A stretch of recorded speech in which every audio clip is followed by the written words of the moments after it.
Thanks, Daphne. You're welcome. Well, hopefully some more people show up, or Steve, you're going to get some one-on-one attention here. I work with Carly, so she knows all of this already. So you might be getting just whatever you need here. And Steve, I saw on the participant list that you have a GFPS email. Do you teach in Great Falls?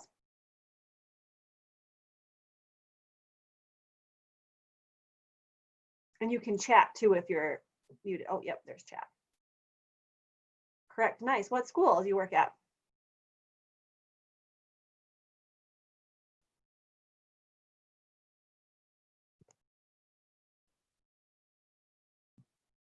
Teach at both high schools, nice. Well, I taught at CMR for 1 year and then Great Falls High for 6 years, 5 years, now I can't remember.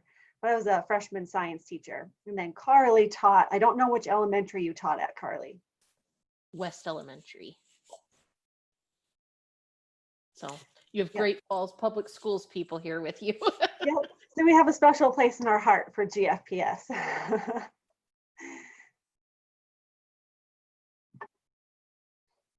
Steve, what do you, prior to high school, you were in higher ed for 23 years. Wow, that's a big shift from higher ed down to the school. That's cool. What is it that you teach?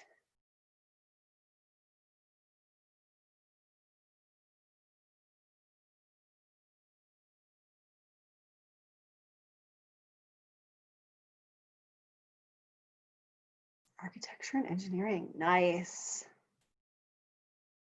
All right, and we've got Ryan joining us. Good, so we'll have a few more people. This is supposed to be very much workshop and demo, so we need more people here to make it work the best, but we'll just roll with whatever we've got here.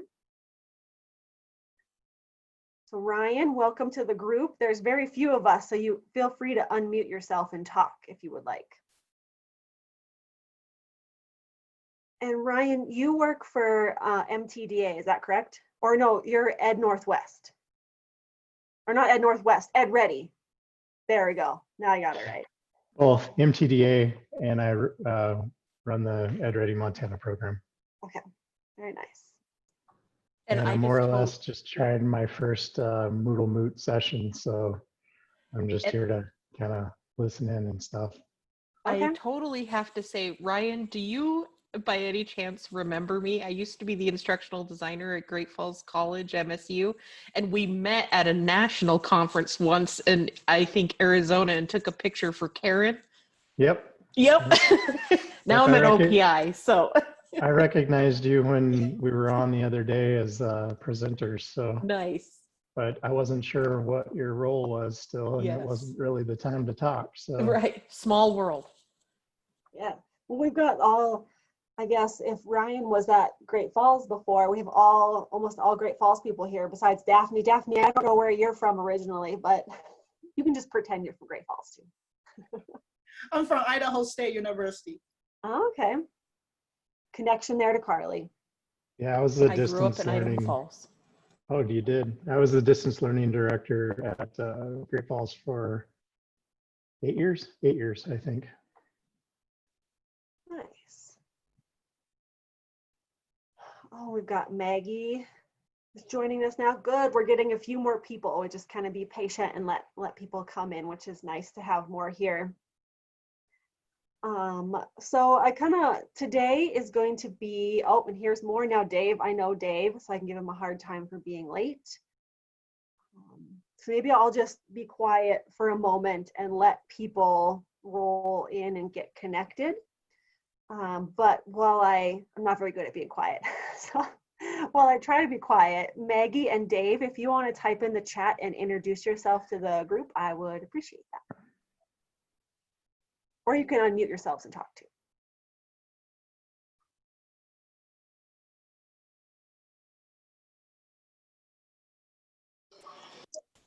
Hi, I'm Maggie, and I don't know if you can hear me or not. Yeah, we can hear you. Oh, awesome. We are actually, I'm on vacation, so I'm in a house with a bunch of other women. And I teach first grade at Highland Elementary in Billings, Montana. And I was just looking for OPI renewal and saw this and thought I would do it. Tracy Pills is part of it, and I work with her through Seesaw. And so I thought it'd be interesting to explore. Nice. Just Yeah. curious. I love Tracy. She's made a couple Yeah. of our courses and she's presenting at this conference too. So you have Yeah. to tell her I say hi. I've only actually ever met her in person once. And I like gave her this big old hug, like we were besties and I hadn't seen her in years. And I actually was the first time I ever met her in person. But she's just Yeah. kind of that kind of person that you can work with really easily. So Yeah, she's a good girl. mm-hmm. And so sorry about it Oh, go ahead. for being late. I'm trying to do this on my phone. And so it kept kicking me out. And so Gotcha. I was trying to figure how to maneuver through it. Gotcha. Um, All right. Well, I think we're going to kind of get started. Dave just messaged me. He had to run to another meeting, but he's going to be right back really quick. Dave teaches in Bismarck, North Dakota. He's part of a Moodle group that I meet with once a month with other states. So he'll have some good insight too when he joins us a little later. So I'm trying out some new tools today, and this goes a little bit against one of my rules of keep things simple and don't use too many like shiny new tools. We're going to use 3 things today: Moodle, Zoom, and what's called WooClap. So it's kind of interesting to navigate between the 3. And Maggie, I hope this goes okay on your phone, but we can kind of adjust and make it work since it's a small group here. So kind of first, can you guys see my screen with the Moodle course here? Yep, okay.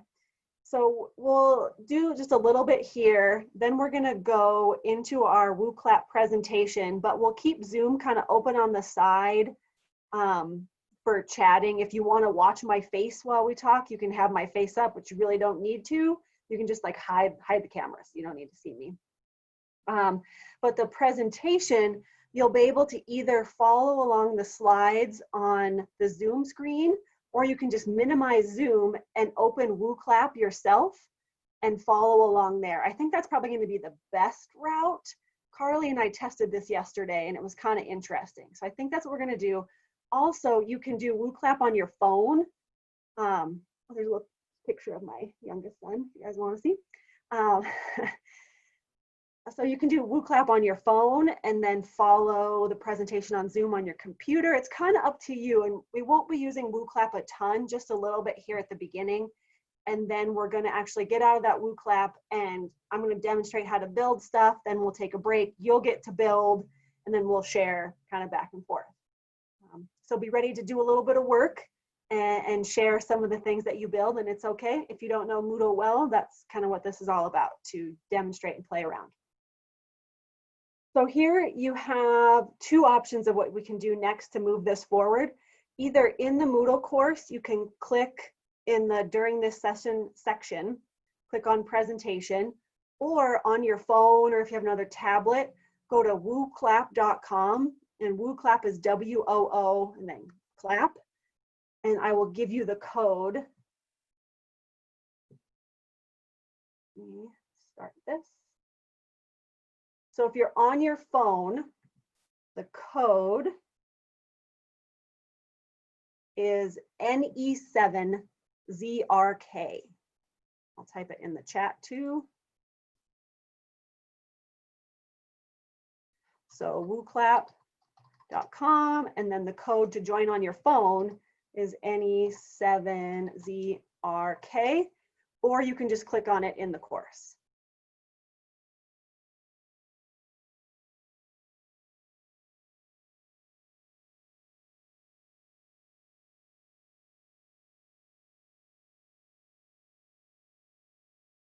All right, can I get some thumbs up either in the chat or in your video comment to let me know that you're ready to move on? If not, I can wait a minute so you can get all your tech sorted. Carly's good. Ryan's good.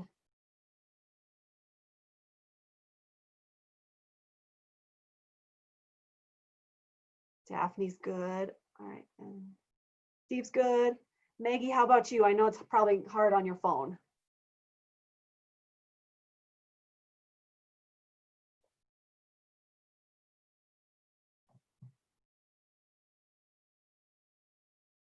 So I'll give Maggie a minute to kind of figure that out before I progress the slides. But first, a little bit about me. I'm Jessica Bryant. I work at Montana Office of Public Instruction, where I'm our Teacher Learning Hub Coordinator, which is just basically our online learning coordinator. I run the Moodle for our agency, and our main goal is to do K-12 teacher professional development, and then kind of side role is professional development for our internal staff at the agency. So it's kind of two roles, but I really love it. I first took the job when I moved to Helena from Great Falls, and I was like, yeah, I'll just work for the state for a few months, maybe a year, until I can get a teaching job. And then it turns out I really love it. Like, I love the world of online learning.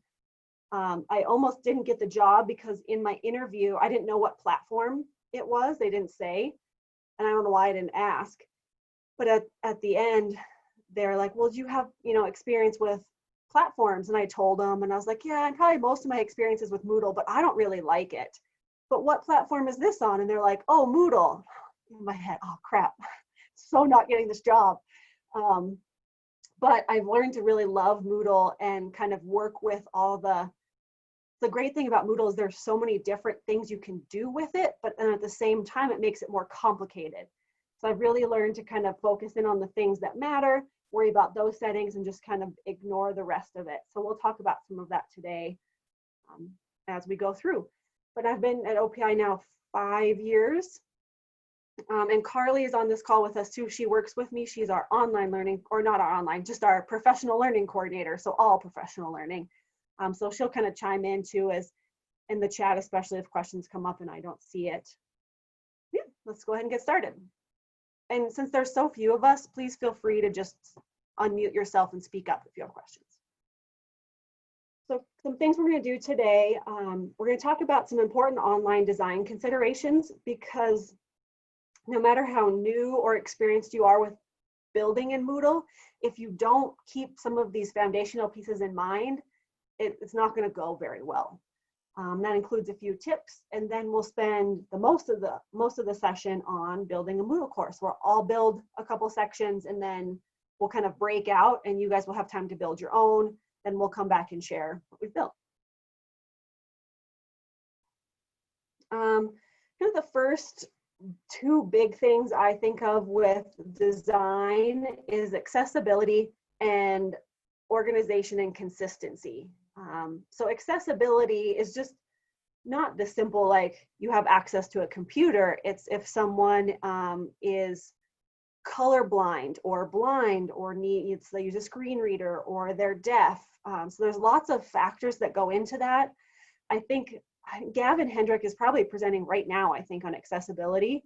So you can watch his session later, but this is really important. We could do a whole session on it. So I'm not going to talk a lot about it now, but just know that that's important. Just like in the classroom, you have modifications for your students, same kind of thing online. You need to adjust for that and be ready for any situation your students come to you with. And then organization and consistency. If you get too chaotic, like I'm doing here with too many tools, Zoom, Moodle, and WooClap, it can get hard. We're adults, we have resiliency built up in our lives. We can kind of figure it out and go. But if you have elementary kiddos, middle school, and even into high school, that can stress them out. If we get too many tools, too many different things, it's just going to overload them. Plus organization, if things are in a consistent flow, consistent setup, they're going to get comfortable with that and be able to navigate through. Whereas if you change up how things are organized, how you present information all the time, they're going to get lost, or how they submit assignments. There's something to be said with a little bit of variety is helpful too, because if you just do read this chapter, submit this paper, read this chapter, submit this paper, that's technically consistent, but it's really probably not the most engaging thing out there. So that's kind of a balance game with that. So before I talk about some more tips, I wanted to try a little activity here. So this is one of these WooClap activities. This is why I'm trying this out, because I think it's kind of cool. If you guys could, either on your phone or if you're on your computer with the WooClap, so not in Zoom, you'll have to navigate back to the WooClap platform. type in either a word or phrase that you think is important to keep in mind when designing online learning, whether it's on like Maggie on Seesaw or on Moodle. And Steve, you guys at Great Falls probably use Google Classroom. So even on there, what design considerations? Simplicity, yes.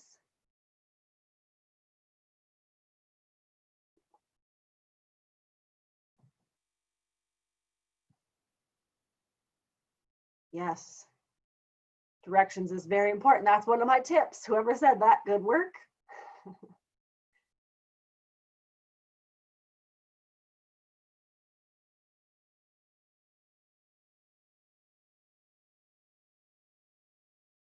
Give it another 30 seconds or so. People want to add some more.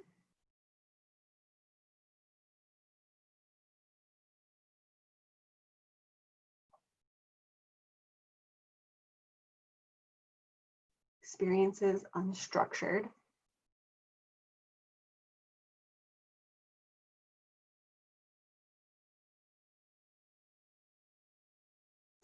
I was trying to say mixing structured and unstructured experiences, but with the word cloud, you know.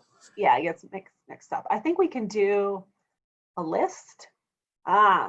See there, it shows up a little better if I do the list. Okay, so back to the presentation. Maybe, there it goes. So this is a big one that I wish I would have thought of sooner in my Moodle career, is to really acknowledge the barriers that our audience has. And this comes in all sorts of forms before they even get on the computer, to when they're on the computer, you know, or first get into the course, during the course, after the course. There's all sorts. And if we don't know what these barriers are, we can't help our students. And can we solve all these barriers? No, but it's important for us to know that there are these out there so that we can help be flexible and accommodate our students. So one more activity. If you guys want to throw in what you think some of these barriers might be, and I have 3 categories: before entering the course, during the course, and then other. It's kind of a catch-all.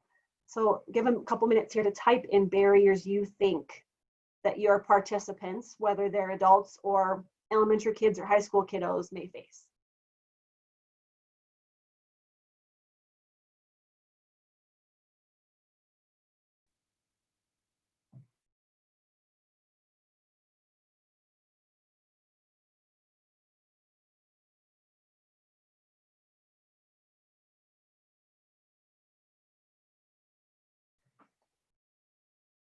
I think I can add my own too if I go on my phone.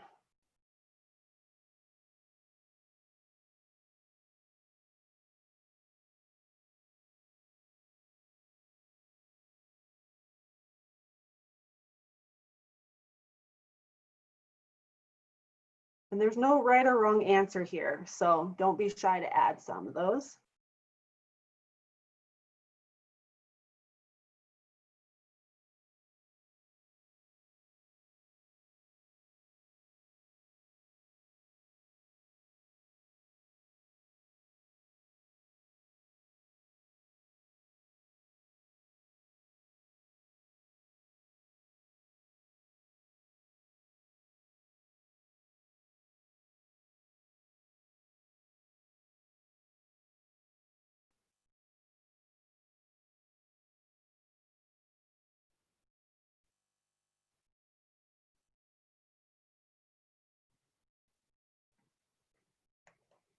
Okay, so there's a variety in there, and all of those are very true. There's so access to certain tools that could be, like, let's say in your course, or whether it's a Weebly or Moodle or Seesaw, you post everything as PowerPoints for kids to download and go through.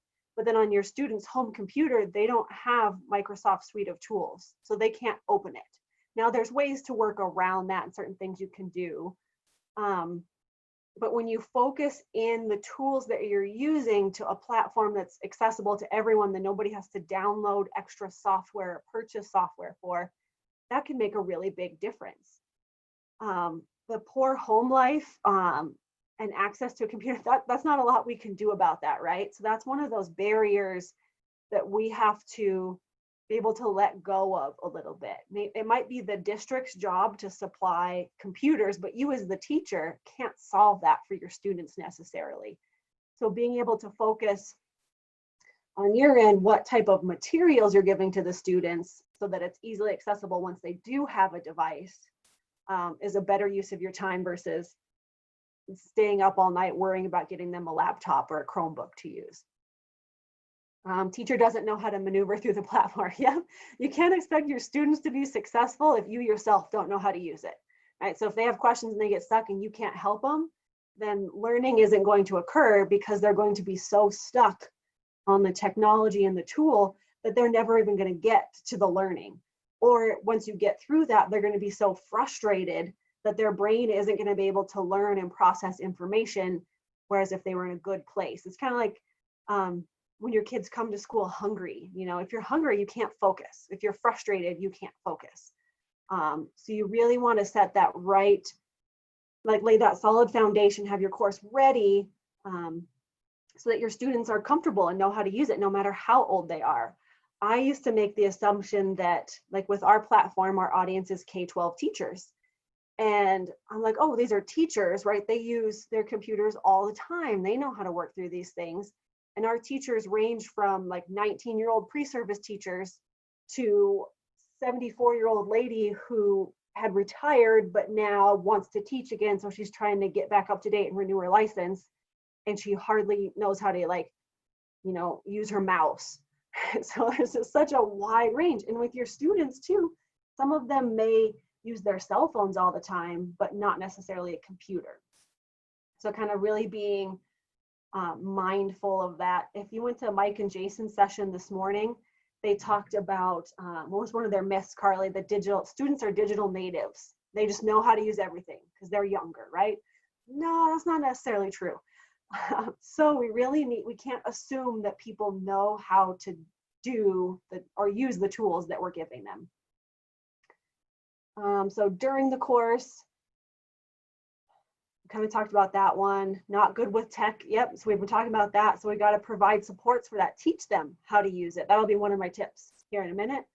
Unclear instructions. Again, if you know in your head what you want them to do, but you don't articulate it very well in online, nothing's going to happen. But you're not there in person to see, oh, Jimmy is going the wrong route with this. So I can see that. I'm going to go correct him. You can't see that in the online world, right? Until it's far too late.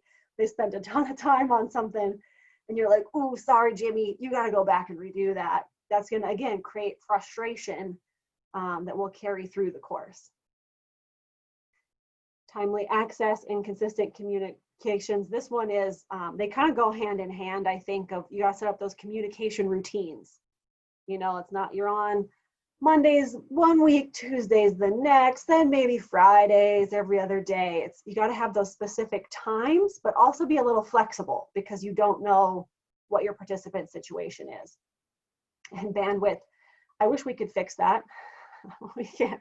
We got to leave that up to higher powers, I think. I think one of the challenges on that timeliness and inconsistent is just setting up kind of your weekly calendar and plan so that you know, so that students know when to expect things.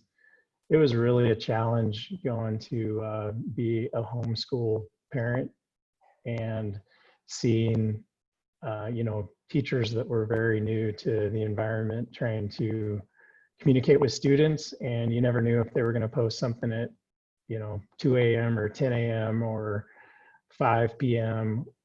and was it going to be Monday or Tuesday? And then they had expectations to turn stuff around and confirm things by, you know, 48 hours. But if you don't log in and you're done for the day, you don't see it. And now it's down to 24 hours and things like that. So we we all got kind of a sneak peek of that for those of us that have done a lot of this stuff, to remember all those important lessons from, and sitting there as a parent, you're just like, well, we're really trying here.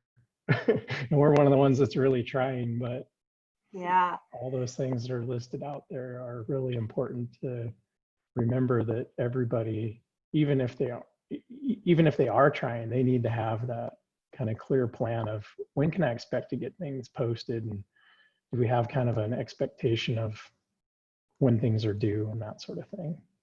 Exactly. And that's 100% true. And if you are that teacher where you know, like, hey, this got thrown on us, I'm going to be a little behind, but then the teacher should have more flexibility and, like, okay, you've got a week for this now. Don't expect such a unrealistic turnaround. You know what I mean? Like, you know, be honest with your communications with whoever your audience is, if you can't be that clear and consistent up front and have it ready. But I think it's so worth it now that teachers aren't dealing with this in the moment all of a sudden, to spend the time now and really put that work in, because it will pay such dividends in the end. If things are ready, those communication routines are set up, the school year, the learning and the discussions and everything that can happen will happen so much more easily. I'm kind of weird grammar there, but you know what I mean. If you lay that foundation, everything else is going to go so much better. And then if, like, magically we're in classrooms, like, we don't know where we're going to go, right? If we are in classrooms, there's probably going to be those 2 or 3 kids who there's parents are like, I don't want my kid in school. Well, guess what? Now you have this platform set up for those kids.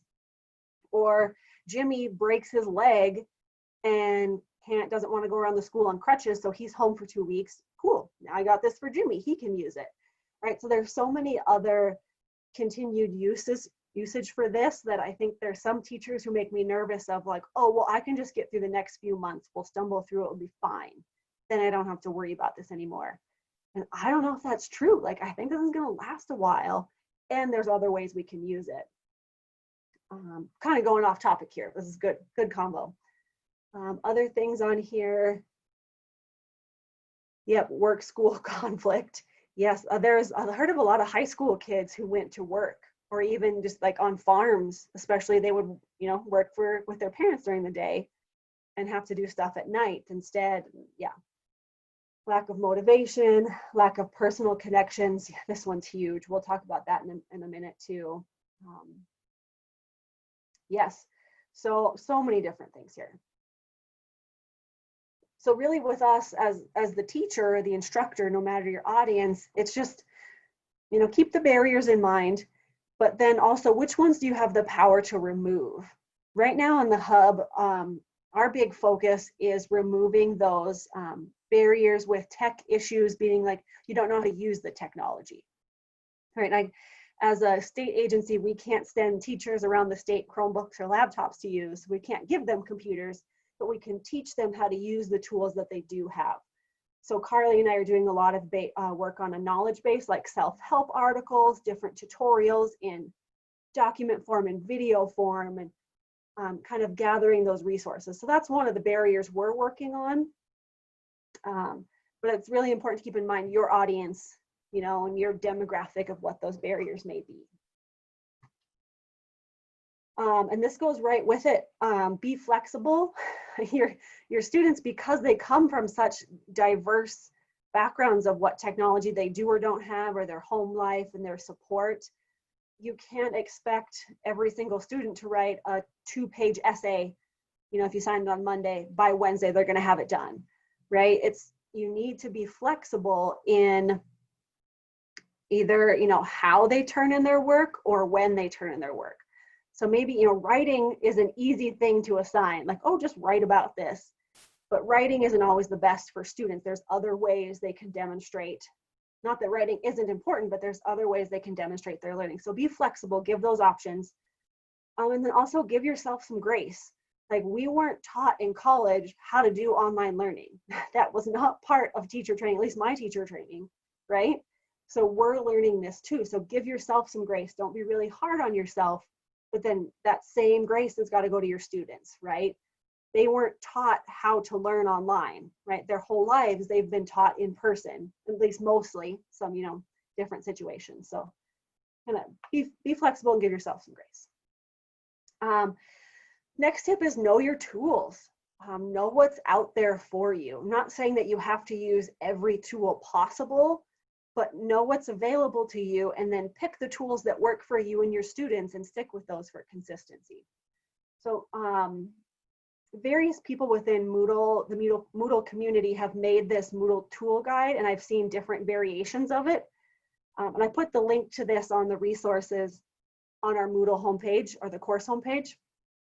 So you can get to this later. But what I really like about this is it goes through every tool and it tells you its ease of use. It's color coded, green for really easy, yellow for kind of easy, and pink for, I don't know. And then if it should be used for information transfer, to assess learning, for communication, for collaboration, and then it hits on Bloom's taxonomy of how many levels you could hit with good design. So if you're just like, hey, I need to send my students some content and some videos, you would look at this information transfer column and look for the items highlighted green. Those would be your best tools you want to use. So this guide is really nice. You don't have to go to Moodle and see your list of 20 things and like, I'll try this. Nope, that doesn't work. I'll try this. Nope, that doesn't work. And spend a ton of time. This guide can really help you to pick those right tools as you go along. Thank you, Carly, for putting that in the chat. Next one is to storyboard it, plan it out. I am a huge fan of sticky notes. I should show you, I use sticky notes all the time, right? So I love sticky notes because you can put it on, like it's concrete, you can put it there and you're like, no, I don't like the order, and then you can move it around. Or you can type in, like, make your own storyboard, kind of like a comic strip, and you can type in it, type ideas, find some method that works for you, because if you plan out ahead of time what you want to be there, it's going to be so much easier for yourself.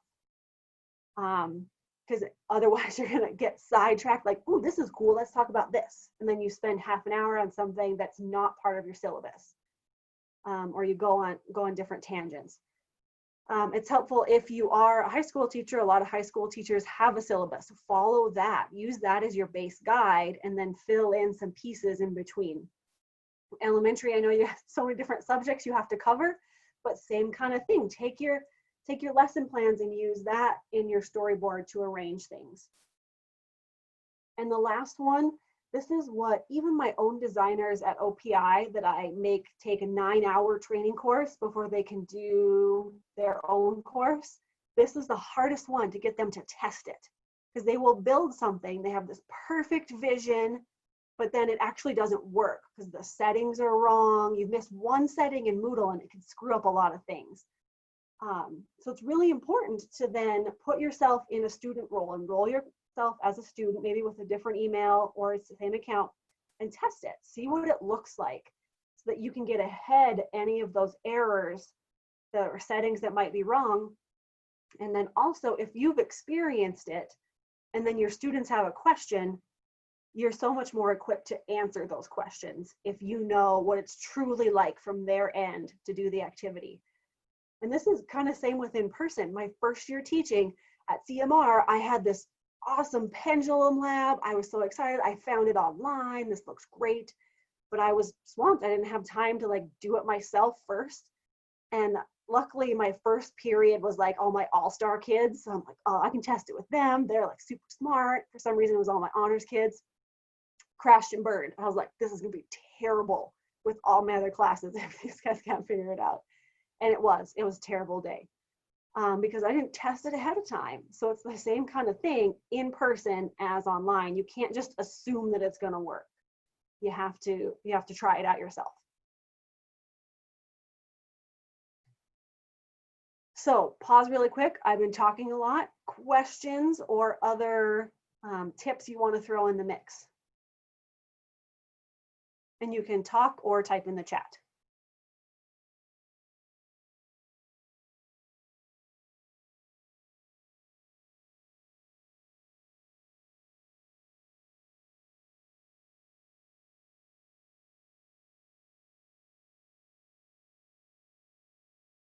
No questions? All right. Well, if one comes in, I will answer it if I'm moving too fast. But it is time for a quick break. Now this says 3 minutes, but I'm going to change that to 5 because Mike and Jason did 5 in theirs this morning and it went by really fast. So we'll do a 5-minute break. So we'll resume at 1:40. So get up, move, stretch like this lady. You just run up and down your stairs a couple times, go to the bathroom, something. So we'll see you in 5 minutes.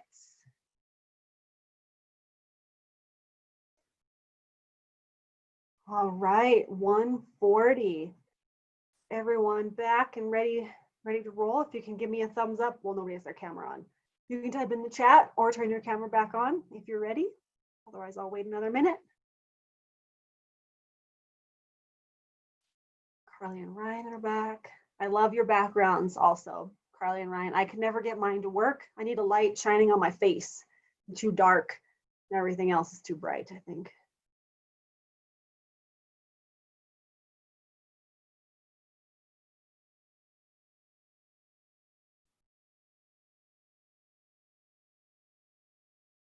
Yeah, Ryan, I think Jason Neiffer has that same one. And so he always gets really good backgrounds, like in moving ones too.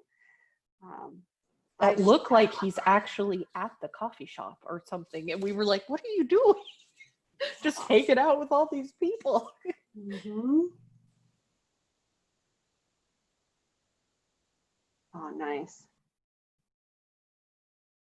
Yeah, I need to try. I spend a lot of time one day on it, and I was like, I really should be getting work done. Can't spend any more time on this. Maggie, Steve, and Dave, are you back and ready to roll? You could type in the chat for me. Okay, I'm back. You're back. Good. Perfect. Yeah, that's Maggie. And I'm back. Thanks, Dave. And Steve's here too. Perfect. So I totally skipped one of my interactives from earlier because I was too excited and just talking. But one of the things I want to do, this is back on WooClap. This is one of these interactives. I want you to rate your personal use of these Moodle tools. Now, if you don't use Moodle, you're going to probably be 0 on all of these. But you can drag, oh, I can't demo on my screen, but you can drag the little circle across, 1 meaning you never use that tool, and 5 means you use it all the time. So this kind of gets at knowing your tools, but also not using too many. And Carly put the link in the chat in case you closed it. And Dave, I know you're joining us, so we're using that WooClap if you want to jump in. Yes, I Go get ahead. that link in the chat, huh? Yep. Thanks. And you Thanks, can do it on Carly. your phone too if you want. Okay. Nope, I'm doing it all here while I'm doing things. Okay. I've been looking forward to do this. And I'm gonna do mine too.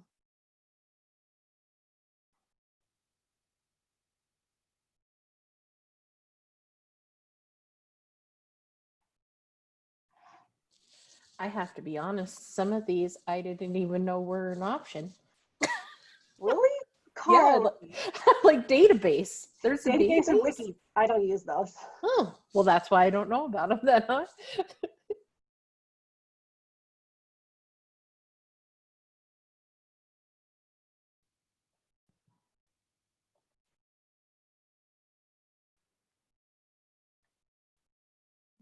Got mine in too.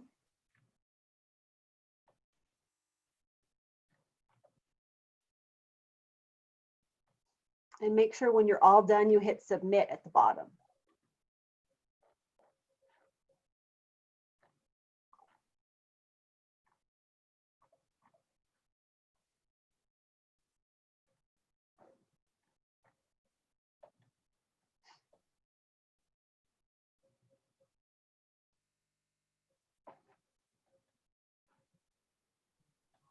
Oh, you have to rate them even if you don't use them, like the questionnaire we don't have.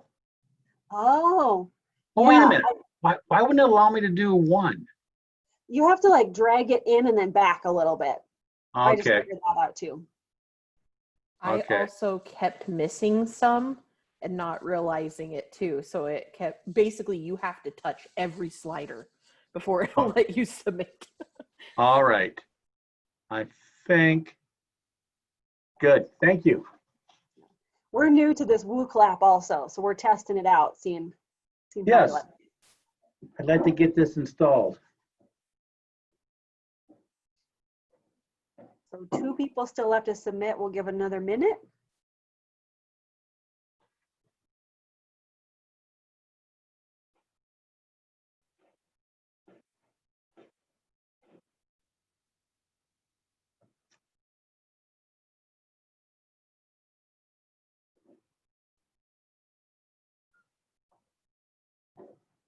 Kind of as these are coming in, I'm glad to also see others picking low for wiki and database.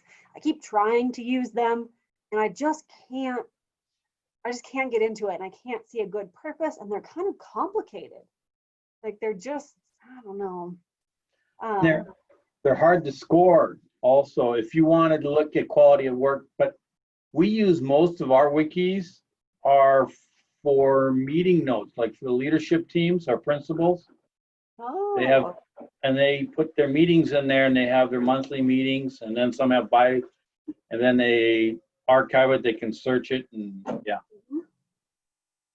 that's smart, Dave. I never thought about that. Yeah, so this, I mean, just kind of gets at knowing your tools. Like Carly said, she didn't even know about wiki and database, right? Because that's on our site. I trained Carly and I was like, hey, we don't really use these. So I just kind of ignore them and didn't talk. I mean, not that Carly hadn't used Moodle and stuff before, but it's just, and then Dave talked about questionnaire is not an option on their site. And for me, questionnaire and feedback are so similar. Feedback allows easier branching, so I like it for that reason, but questionnaire allows, I like the rating options on questionnaire better than on feedback. So I kind of, depending on the purpose of it, go back and forth. So that's why it's good to know your tools, because if you want to get the right tool for the job so that it works for you and it works for your students. And Ryan said in the chat, use Wiki for a project sign up. Yeah, that works. Okay, so what was our most popular one here? A book and H5P. Nice, I love both of those. All right, and then, so this is kind of, you can use the Moodle tool guide to cheat if you want to, or you can just kind of go off your own knowledge. But I want you, so this is a little different one. This is kind of like the last one, but now you're rating it for how it should be used. So a 1 is for content delivery only. All the way to the right, a 5 is for like an assessment or interaction. And then a 3 is it can be used for either. And then you can go a 2 or a 4 if you think it's mostly content, but maybe a little interactive. So let's give that. And if you're not sure, you can just skip it and not fill out and see what the rest of us say. Or use the Moodle tool guide.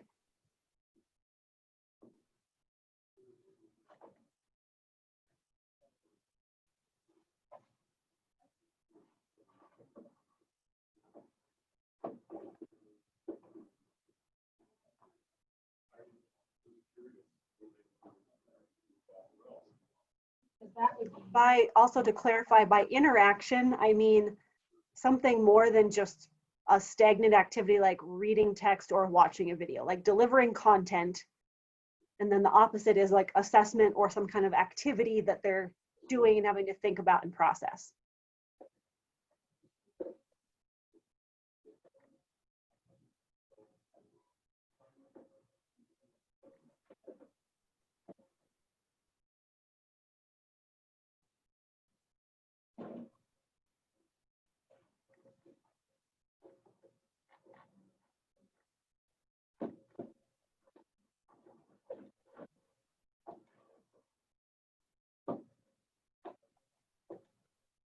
Some of this is a little harder than I thought. I mean, I made the activity, but I didn't do it myself.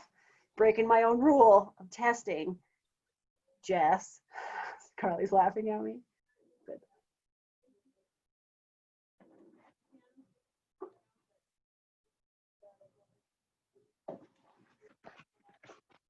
Okay.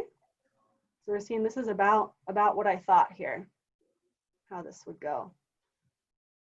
So that's good to know, because some people get so comfortable with one tool. They're like, I like forums, so I'm going to put all my text in a forum and a video and a question for people to answer. And that's just a little too much for people to process all in once. I mean, there could be scenarios where that's applicable and it works, but the chunking and splitting out of things really helps, especially if, I mean, because you could have one form with just like endless amount of stuff in there. But then if somebody's like, oh, you know, I want to go back and just review this, they're going to have a hard time finding exactly where it is. But if you have it split where like a page is very clearly labeled, you know, video on how to make chocolate chip cookies, you know, it's like they know what that is, they know where to find it, versus having one activity with this endless scroll of everything in it, then they have to scroll back through to find all of that. So knowing how to use the tools appropriately will really help you in the long run. So that's handy. Like Steve said in the chat, he hasn't used Moodle yet. So if you start using Moodle, I know Great Falls has one, have that tool guide handy to help you kind of make those smart decisions moving forward. Okay, so that is it for our woo clap. So we're going to get out of that and figure this out here. So if you had WooClap open in a different window on your phone, you can go ahead and close that. We're just going to use the Zoom meeting now, and I'm going to share my screen and demo how to build some things. So this is the part, so I know some of you are very new to Moodle and some of you have used it before. So we're probably going to go a little bit slower. So if you want to practice building, you can kind of jump ahead of me a little bit. But we're going to use a Weebly that Carly actually made a while ago. I couldn't get anyone to submit one for me, so I bugged Carly because I knew she had made one a long time ago. So this is one of Carly's old Weeblies. So it's just a website where she had posted a bunch of stuff. I will open it here.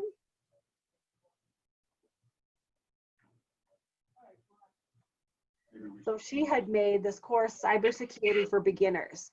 And does this work to deliver information? Absolutely. But what the problem is, this is like not to knock on Carly at all or this setup, but just like honest comparison of Moodle to a Weebly, is that you can't track who's necessarily looked at this. You could maybe do Google Analytics and get some like IP addresses and stuff, but you can't tell your participants' names. You can't tell what they've read or not read, you know, see how far they are. Partly built into this some Google Forms along the way. But really, you can't really assess your learners and track and grade anything on here very easily, right? Like that's the power of an LMS, whether it's Moodle or Canvas, is that it's all in one place. And you can see where your learners are, grade, provide feedback, all in one place. So Weebly is kind of in one end. I'd say Google Classroom is in the middle, because you can do some of that there with Google Classroom, but you still have to go off-site from Google Classroom quite a bit. And then a Moodle Canvas, you can have everything fully integrated within Moodle to keep your students in one place. So that's the benefit of that if you have it and you know how to use them. One thing I had posted in our course during the session, underneath our presentation, the WooClap, there's that Moodle tool guide I was talking about. And then this distance learning continuum. Dave, I've shared this with you in the past. Ryan, you've probably seen it because you work with the guys who made it. But this is just really looking at the different options for online learning, right? There's not one size fits all, right? It's what you are ready for, what you're capable of, and that's okay. So I would say just like pick your area that's going to work for you and stick with it. Because if you jump around a whole bunch, it's going to confuse you and your students. But today, like the rest of this presentation, we're kind of on the far end here, the full learning management system. We're talking about going from kind of this end on and jumping up to this side, like how you build it. So your school will have to have an LMS to do this. And I know Great Falls does. Maggie and Billings, do you guys have a Moodle? No, we don't. Okay. Well, we might. Actually, I can't say that because I know Tracy, like I said, I recognize the name and that's why I thought, well, I'll explore it. But I know this is the first I've heard of Moodle at all. Okay. So. Yeah, so same kind of principles apply, just your tools and your settings are going to be a little different. And I know, Dave, you use Moodle, and Ryan, this kind of overlaps with some of your work, but I don't know how much you actually do on Moodle lately with EdReady. Nope. Okay, so what we're going to do from here is Carly there's a home page, and then there's actually 6 modules. So I'm going to demonstrate, oh, Stephen, I use Google Classroom, or you find Google Classroom limiting. I agree. Use D2L at Bozeman. Yeah. I like having these different perspectives of people at different levels, you know, the higher ed, the K-12, the elementary, teacher PD area. It's kind of nice to have all those perspectives. So I'm going to just take this website. I'm going to go back and forth from Carly's website to Moodle and just say, you know, like, well, this, I'd probably do it in this activity type and go back and forth with that. And then after I do a module or two, I want you guys to break out and you'll pick a module and build it yourself. And then we'll share back and forth. So I'm going to do this. Everyone has a sandbox site. If you go to your My Sessions at top, and you don't need to do this right now, but in a little bit you will. I'm just going to do it in My Sandbox for now.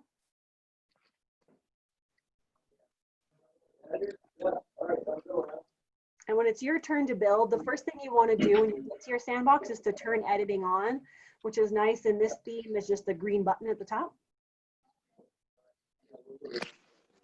And then you're going to start to see like these pencil icons and these crosshairs and these add an activity or resource type things. So we want this first section here to just mimic Carly's, or the Weebly. I guess I'm going to quit calling it Carly's thing. We'll call it Weebly. So this has a welcome section and then modules.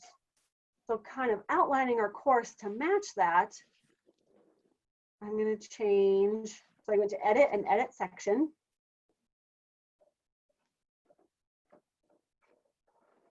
And I want to call this welcome. Maybe. Or welcome. And then let's see what text Carly had here. Some objectives. So let's just copy. Let's see, let me look at these.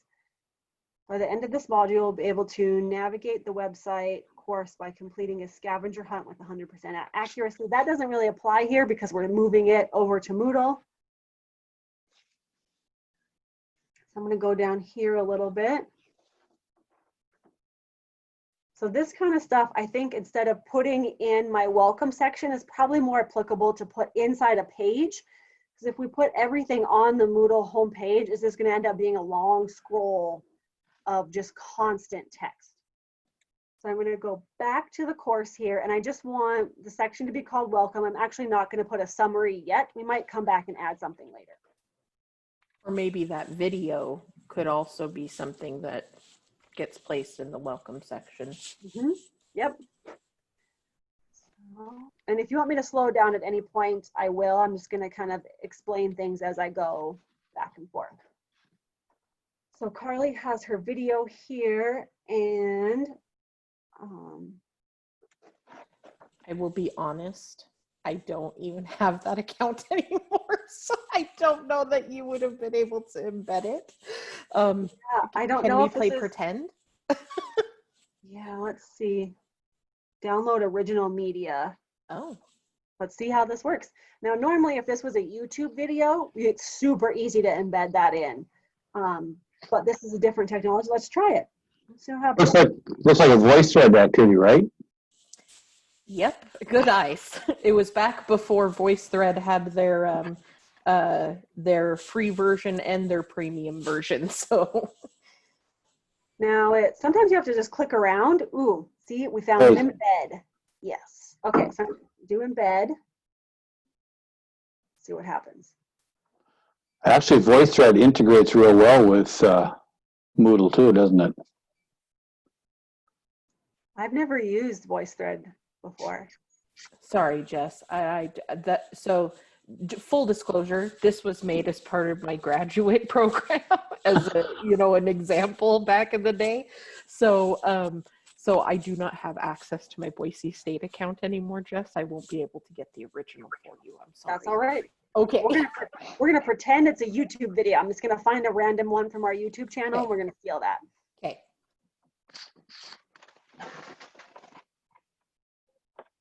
Let's just give it a minute here.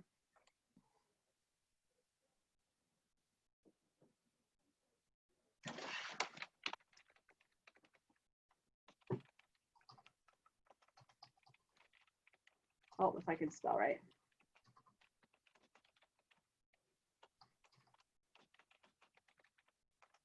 What is our intro video called, Carly? I don't even know what it's called anymore.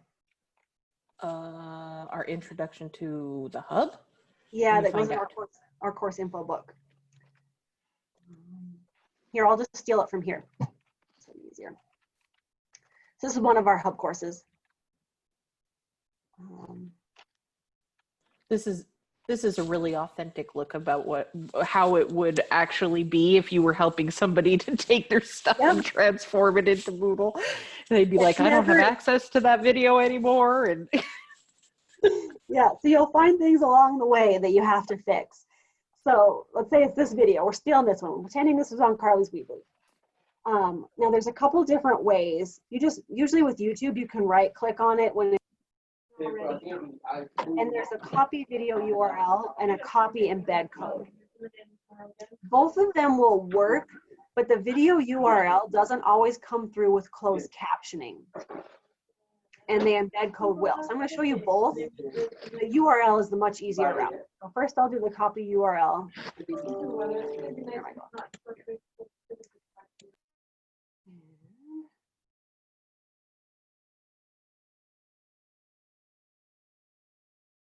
We're going to add that into our summary here.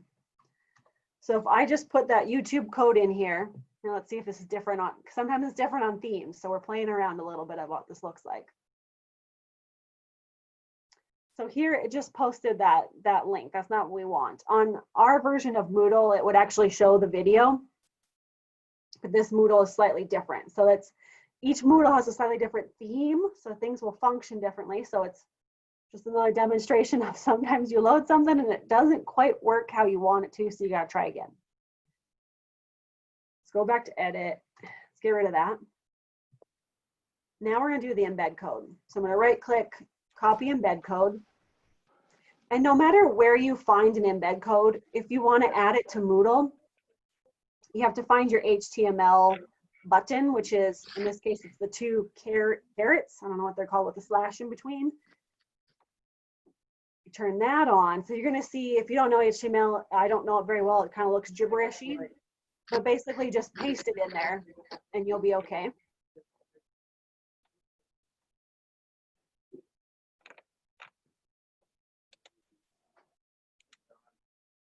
So now we see that video on our home page. Now I look at this and to me, I'm like, that takes up a lot of real estate. That's pretty big. And now I have a giant screen, so it looks good. I want to test something here. If I make my screen smaller, sometimes videos will resize. And see, this one is not resizing. It's cutting it off, and there's like a scroll bar. And that's kind of frustrating because if you have a big screen at home you're working on, sure, it's going to look fabulous. But if you're like Maggie, she's on her phone while on vacation. If you have a kid who's on their phone, they're not going to be able to watch this, right? They're just going to see a fraction of the screen. So it's important to test it, you know, on different size screens, see what it looks like. So there's ways to shrink this down. That might be getting a little too techy for today. So if this is over your head, you can just kind of ignore things. Or this little part. If we go back to that HTML, and it gives you a width and a height. So you can adjust those. You can also do it, I think this will work, I haven't done it in a while. Do, instead of a specific number, do 100% and auto. So that'll make it 100% of the screen, no matter the size, and then the height just auto adjusts to match it, so it's not. Oh, huge, nice you tip. know. I think that it works with images. I haven't done it with a video in a long time. Mhm. So now that I taught you this, Dave, I hope it works. Oh no, it cut it off. Yeah, the arrow didn't work the way you wanted it to Yeah. fit the width. So we go Yeah, back this to is, oh, go ahead. I was not, because I was checking, I was the one, like you said, that's a filter that's in Moodle to allow the URL to be converted. And I looked at the course and it had a multimedia plugin on, but I don't know if that's the same filter.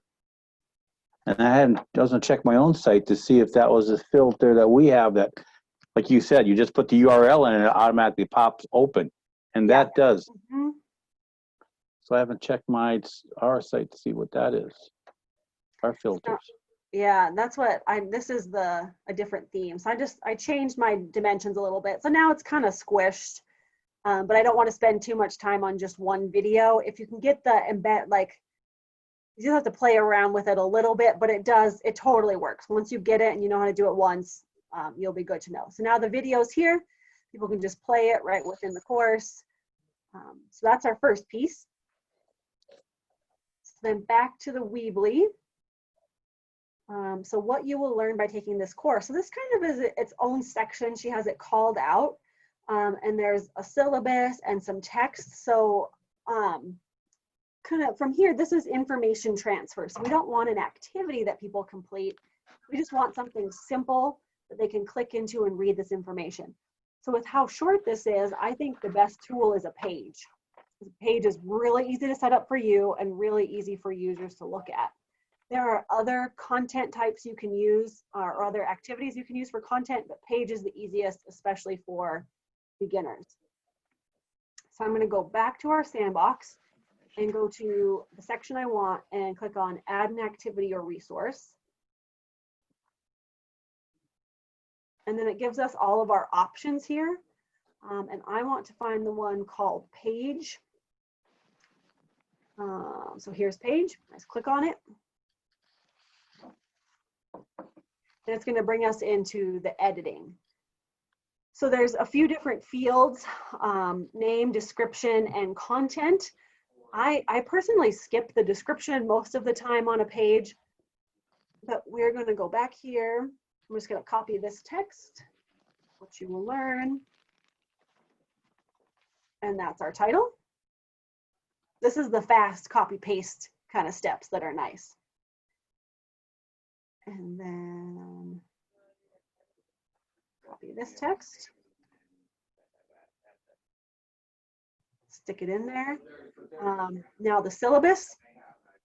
If you are going to keep this website, if this is going to live on, we can copy this link and put it into the course, or you can download the file and save it and upload it to Moodle. The latter option is probably the safer because if this Weebly gets deleted, then your link is gone, right? So we are going to download this.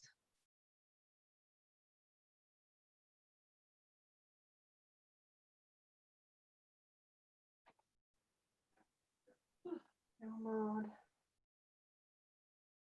Let's put it in my downloads. Okay, I'm going to go back here.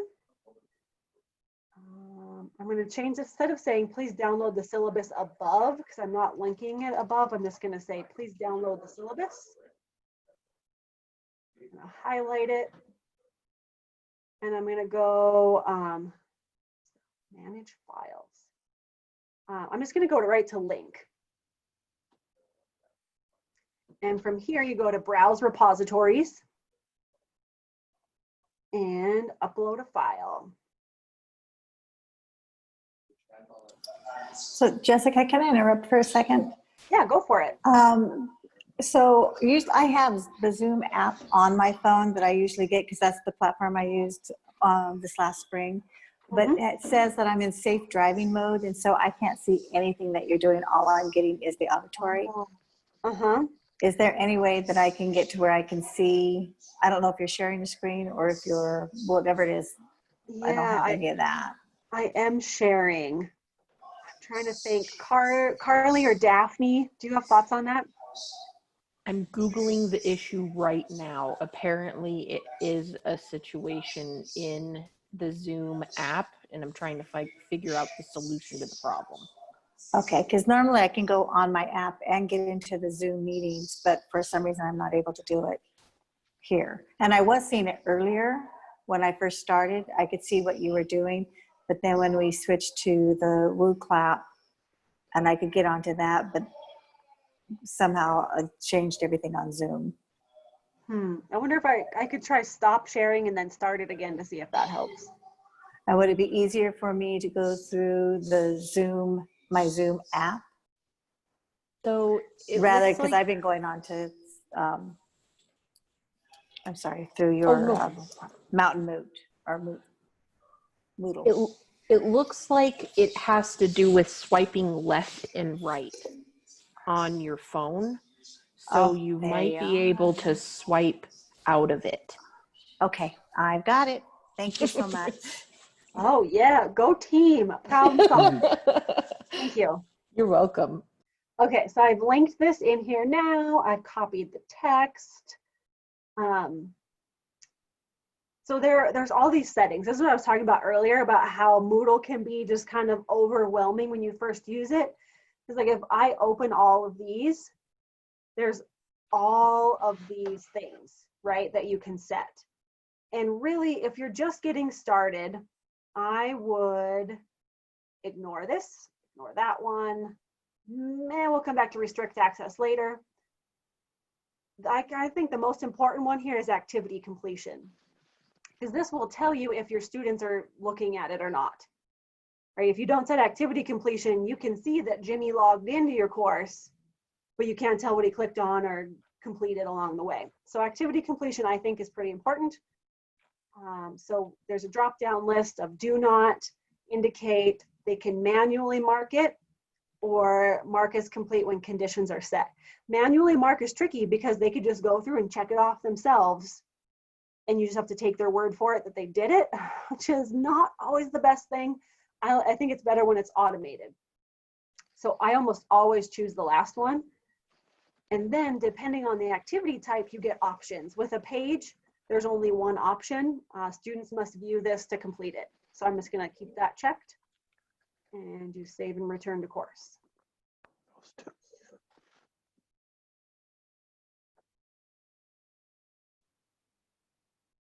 Now it's being slow.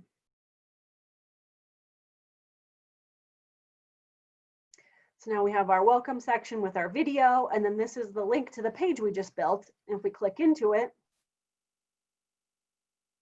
we can see that text that we had created or that we copied in, and then a link to download the syllabus.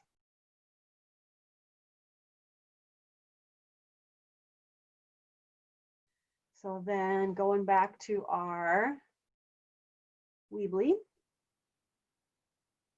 that is everything that was on the home page. Now we could put in images too. We'll maybe we'll do that in a later section since we're just kind of getting started. So our welcome section is done. We're good to go. And then I guess one thing, I think someone put this in one of our WooClap activities earlier, is, and this is kind of what this video is teaching your participants how to use your platform. You can't just assume, and I made this assumption, I am like 100% guilty of this, that you get into the course and you click on the first thing you see, like you just do them in order. It's a list, right? So click on A, do that, click on B, do that. But that's not a good assumption to make. I got, when we first started, so many questions. Well, what am I supposed to do? I did the first one. What do I do next? So we cannot assume ever that people know where to go next.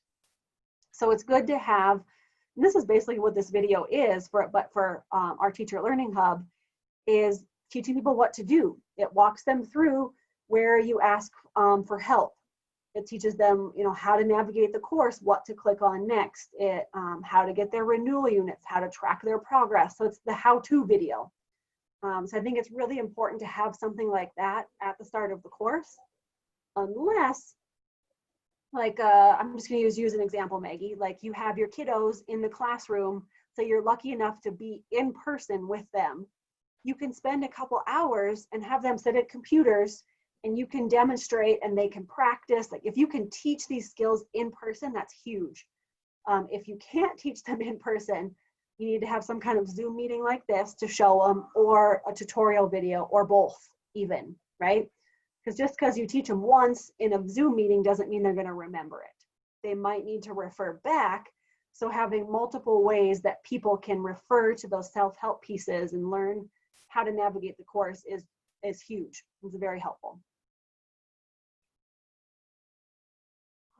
All right, module 1.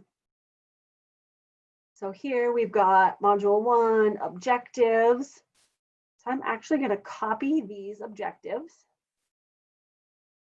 Go to our course. I'm going to edit our section.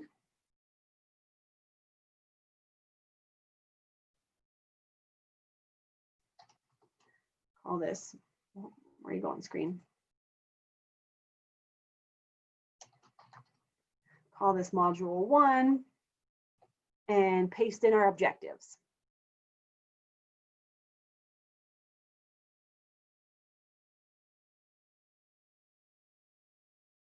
We go back to the course, and now we see we've got our welcome section with what we built, and now our module 1 with our objectives. So now we need to build in the activities from the Weebly.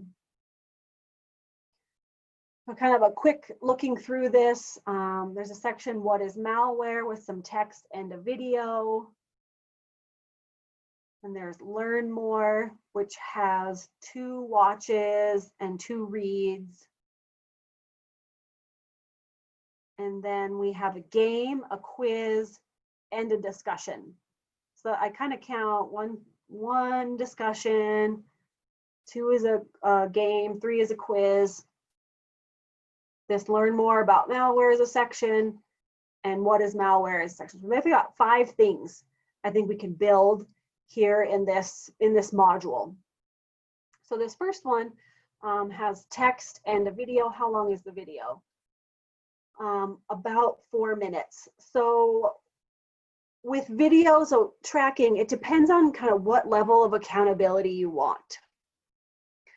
You can put this in a page, and you can tell if a student clicks in for 1 second and clicks out, it shows to you exactly the same as if they click in, watch it for 4 minutes, and then click out. So you have no idea if they actually watched it or not. And if that's okay with you, then build it in a page, because that's your most simple, straightforward method.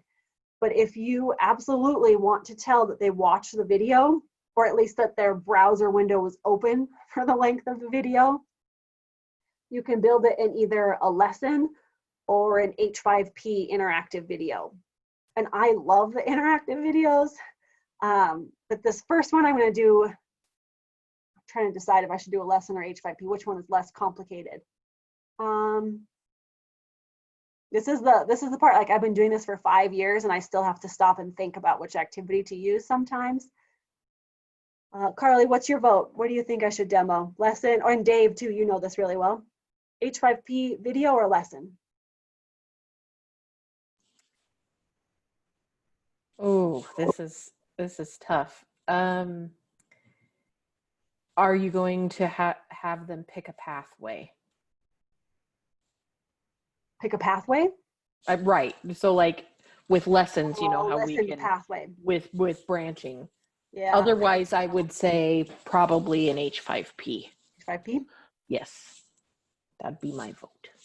And are you going to put both, because there's a video on what is malware, and then the next one down was a learn about malware that actually has other activities inside of it, where I like to condense as much as possible. If I would do an H5P course presentation. Ooh, that is a good call. That's Dave. what I was thinking, actually, with the videos included too. Okay. Yeah, and then you can have the text on a slide, and you can your colors on the backgrounds where you have your black on that first one. I mean, yes. Yep. Okay, so that's what we're gonna do. We're gonna do what those guys suggested. Thank you. Then you can turn it in and get credit for it someplace else. And that last Out in Moot, presentation. need $100. We will give away some moot coins, don't worry. Will, yes. So here, if your site doesn't have H5P, ask your site administrator. If you don't know who your site administrator is, email your IT person. Dave is his own site administrator, so he just has to ask himself. And we have that, yeah. Yeah. So you go to add an activity or resource and interactive content. Now, if you haven't used H5P before, I suggest giving yourself an hour to just explore their website. There are so many different tools, but one I used quite often, like they said, is called course presentation, which is basically an online PowerPoint that you can build in activities. So it's like a PowerPoint on steroids, where your students don't have to have the PowerPoint software on their computer. All they have to do is just have internet and they can get to this. So we open it up. We have to, so this is like a second activity chooser almost, where it's all the list of the different H5Ps you can use. And we want course presentation. Takes a minute to load.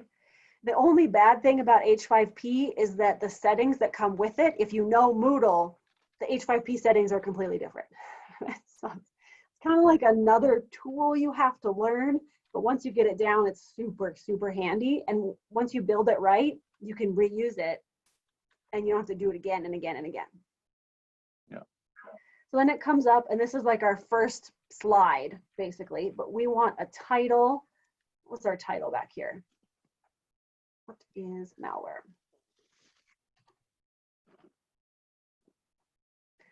And on our first slide, let's start off with some text. So I'm gonna just copy this text. And then back in here, we are going to use the text add button. Paste it in. Oh, no, I don't want that.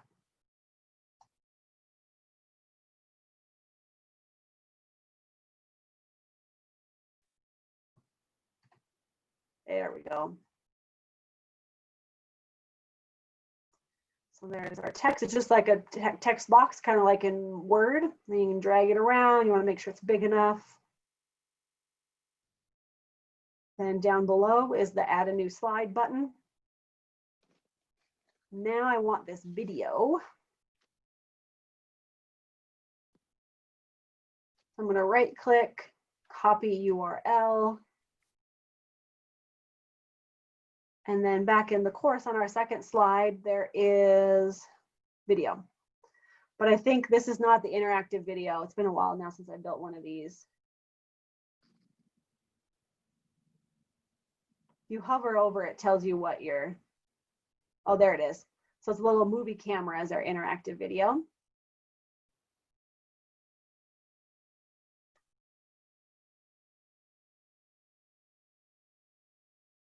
Add our video. And I'm going a little fast on this, like we could do a whole session on H5P, but H5P has a whole website with tutorials. So you can go watch those and that'll catch you up on those if you want.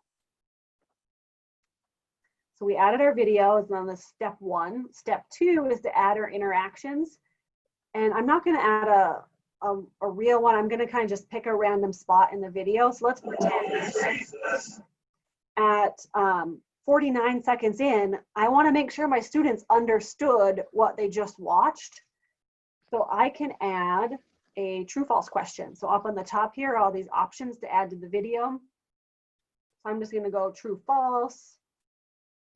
Pause the video for just a second. The button is confusing, like it'll just be like a tiny button on the video. So I like to do poster, so it just pops up and it's really obvious.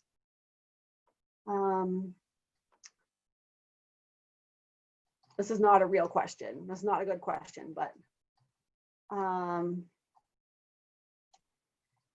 you just explained how to do. Yeah, that's not a good question. So I'm going to pretend like it's true. The right answer is true. And we say done. So there's our video, but it's kind of formatted funny. So I'll make sure there's enough space. That's the only question I feel like I need to add. So I'm going to say done. This video is kind of small. I'm just going to make it bigger. Now I want another slide. And we are going to add the next section. We're going to add this text here.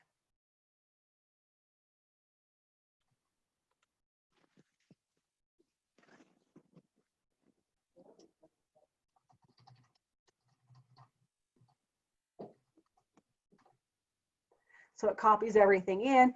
Now Oh my this, God. I just Okay. let it Go ahead. copy. Oh, I didn't realize the URL is going to come with it too.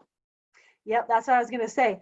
Here, I think we're lucky that these URLs came with it, but we do want to make sure that these are still live. Like the URLs are still exist. They're not broken links or anything, and that they're in places that will live on. Now, if it's somebody else's YouTube video, I mean, in YouTube, you can use those videos. You really have no control over when they delete it or if they keep it forever. So it's just something you have to check every so often. You can't assume that it will live on forever. Also, do I not know how to use numbers in sequential order? Did I really do 1, 2, 2, 3? Yes. Oh, whoops. Oh my goodness.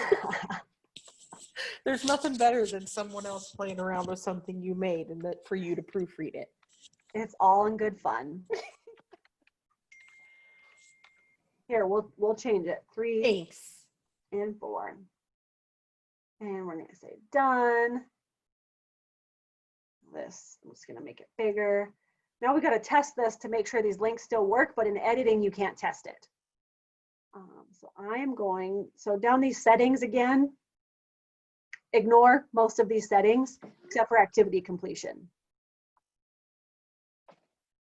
And then, so they must view it or they must receive a grade. Now, I'm going to say receive a grade because I want them to answer that question on that video. Because if they don't get to the end of the video, it doesn't actually count their question, which is handy, really nice. There's other settings involved with that. We won't talk about it too much.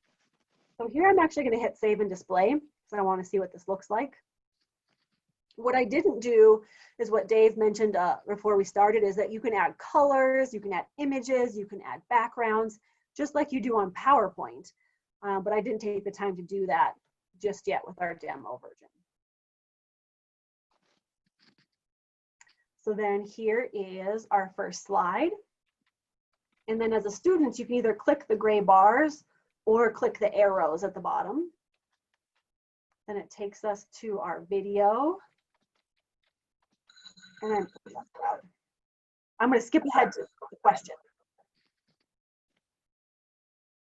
So it pauses the video. I'm going to say false, check.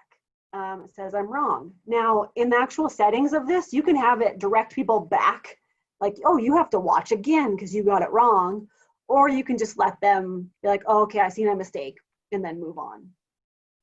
Then they hit play and keep going. And then the next slide. So we just want to, look at our links here, make sure they still work. That's kind of that testing piece that I always want to make sure your information carries through. We go back to our course homepage. Now we've got our objectives. We just copied in most of our content. So what I think is left is our activities. So we have a game, a quiz, and a discussion, which is great. That I love that we have 3 examples. So we're going to build all 3. See, 2:30, so we're done at 4. We've got an hour and a half. Let's take a quick 5-minute break, I think, before I build the rest of these. It's 2:28, so let's come back at 2:30, math, 2:33. Okay, see you all in a few minutes. Go stretch, get some water. Good intro video on Moodle. And Carly was right, there's so many different kinds of Moodle. I mean, you could search on YouTube and probably find some that are close to your version and theme of Moodle, but it's probably better just to do your own. I think, and recording. Loom I've never used, but heard good things. Screencastify, Screencast-O-Matic. There's all free versions of those. I think it costs money after either 5 or 15 minutes, but you don't want videos much longer than that anyway. So I think that's a good place to start. So now we're going to build some interactives. I'm pretty excited. And after I finish building these 3, I'm going to give everyone time to build their own. And if you're new with Moodle, you might struggle through it a little bit, but that's okay, right? Normally, if I was having you build a lot, I would demo all the settings, all the examples. We just don't have time for that. So it's kind of a crash course in some of these buildings. So I'm building some of these, and there's no one right way to do it, which is kind of nice that there's a variety of tools that you can use. So let's start with the discussion, because that's the easiest one, I think, of these 3 to build. So we'll start easy and we'll work our way down a little bit. I'm just going to copy this text and we go into the course, add an activity, and we're going to find forum on the list. Now, online forums, gosh, that's a whole nother session we could talk about. Be careful with your online discussions. Basically, you can't just throw it in there as busy work. You gotta have meaningful questions. You gotta moderate a little bit, help students to make those connections. This is where you can get some of that missing social piece that you normally have in the classroom. Forums can help build some of that. But students aren't always good. Well, humans, I'm totally stealing this from Mike Agustinelli.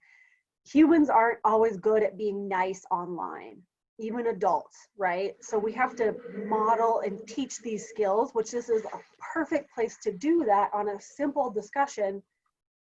You know, model how you can disagree and talk through it versus just being, well, your idea is stupid. You're like, blah, blah, blah. And then people are just like jerks to each other, right?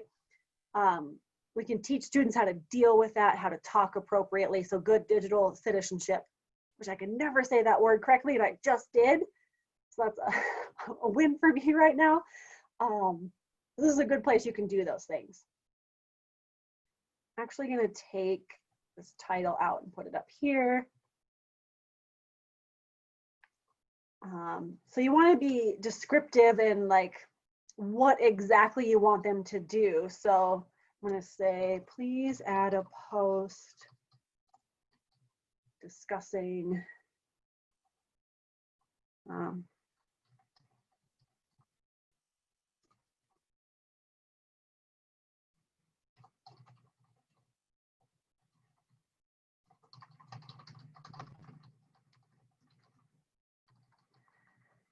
so the replies, if you want people to reply to a post, don't just say, you know, post once, reply to 2 people.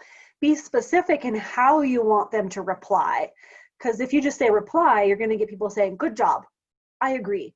And that's not necessarily what you want. So if you ask them to reply, give them kind of a purpose for their reply. So here we could say, read a few and responses and reply to one that had, let's see, idea you. This isn't the best reply option I'm giving here, but it's kind of just make them think a little bit and how they're going to reply to those. So again, lots of settings for this that you can explore later, but really let's just stick to that activity completion. And I'm going to change it to the 3rd option. And here we have more options than we did with page. So we can say they have to view it, but we want them to post. So view is not enough. And then this first one, require post or reply. So a discussion is their original post. But I actually want to uncheck that and change it to the second 2, where they do 1 discussion, so 1 original post and 1 reply. So this activity won't check off that they've done it until they do both of those things, which is nice for you. So you don't have to read every single post and like have a chart of your kids and check off their names, right? You just, Moodle will do it for you. Good. But also don't overkill this, because you think about students in a classroom, whether it's higher ed or K-12 or even a PD event at a government agency, you're not watching your participants like when you're like, oh, we'll discuss with the neighbor for 5 minutes. You're not checking off each person's name that they had an original thought and then replied twice to someone else. Like, that's not even a thing. So I don't know why, and I do it all the time. I don't know why I think I have to require it online. So there doesn't always have to be replies. You don't even have to require every forum. You can just say, you know, we're gonna do 5 forums in this course, answer 4 of them. You know, it's just kind of have to balance how you do it in your classroom and model that online as well.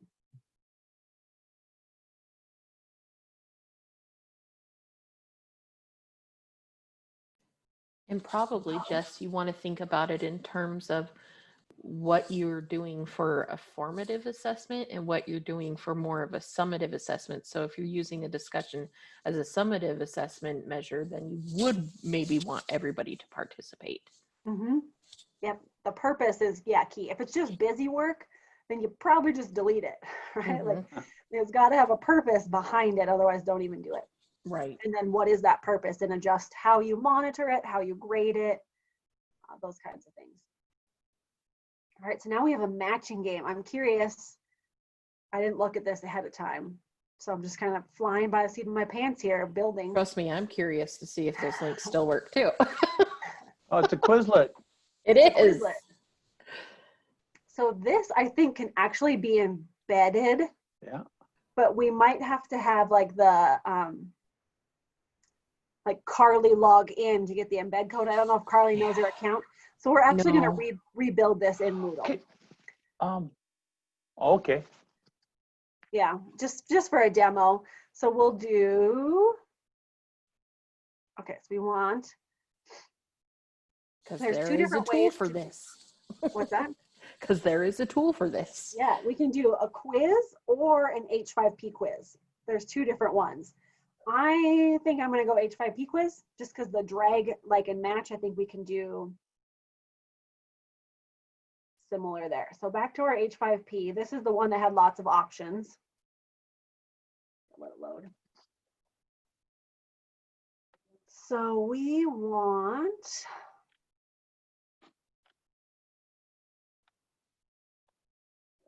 so drag and drop sounds like what we want, but it's actually not. This is like drag and drop images, and we're not necessarily doing images. I think we're going to do more text-based. So I think I'm going to pick this one.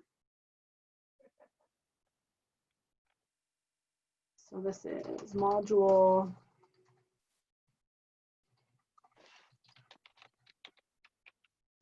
So it says drag the words into the correct boxes.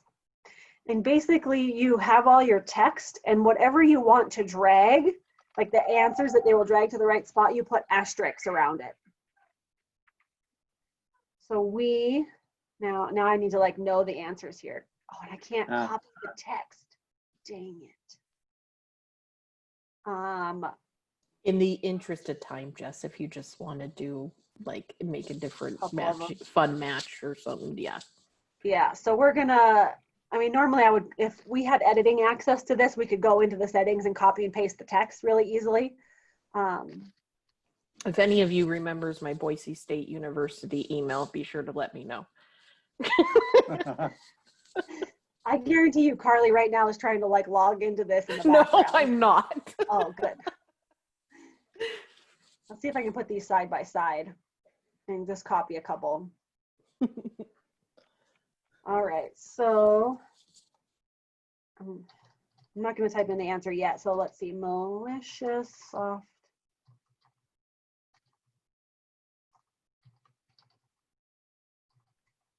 I'm going to spell things wrong, but I'm just powering through. What's the answer to this, Carly? Malicious software that changes settings in the user's browser. Is it malware? It's browser hijacker. Browser hijacker. Okay, so then I'm going to put this here. So the right answer is in the asterisk, and then what's matched to is after it. Let's do another one. What's a short one? And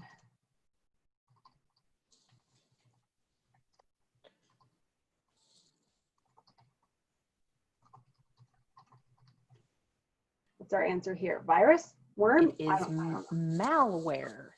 Yeah, see, I need to take this course. It was made for 6th grade students. So And I'm failing. no, it's fine. You didn't look at the content before. It's true. It's true. So then this, well, I'm not going to do all of them. We'll just do these two. But what's really cool is that you can put hints in here. So these instructions tell you how to do that. Like you can build in feedback for each one. You can build in tips, which is really cool for harder content. Because if you're in the classroom and your students are taking a quiz or doing an activity, you can usually see based on their body language, facial expressions, that they're struggling, or they'll raise their hand and ask you a question. But if this is done asynchronously and you're like, hey, you have 5 days to do this quiz, maybe they'll email you or maybe they'll just keep guessing until they get it right. But if you have a tip there to kind of guide them a little bit, that can be really powerful and really helpful. So again, lots of settings we could play with. I'm just going to ignore those and go right to activity completion and just say I want them to receive a grade. Now, if it's like a final assessment and you want them to get a passing score of a certain percentage, this probably isn't the best tool to use. You can make it work, but Moodle's quiz is a little better.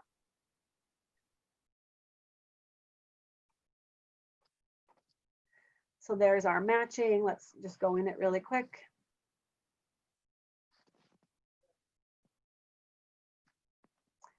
And here's ours. We can just drag them over. So let's do the wrong ones.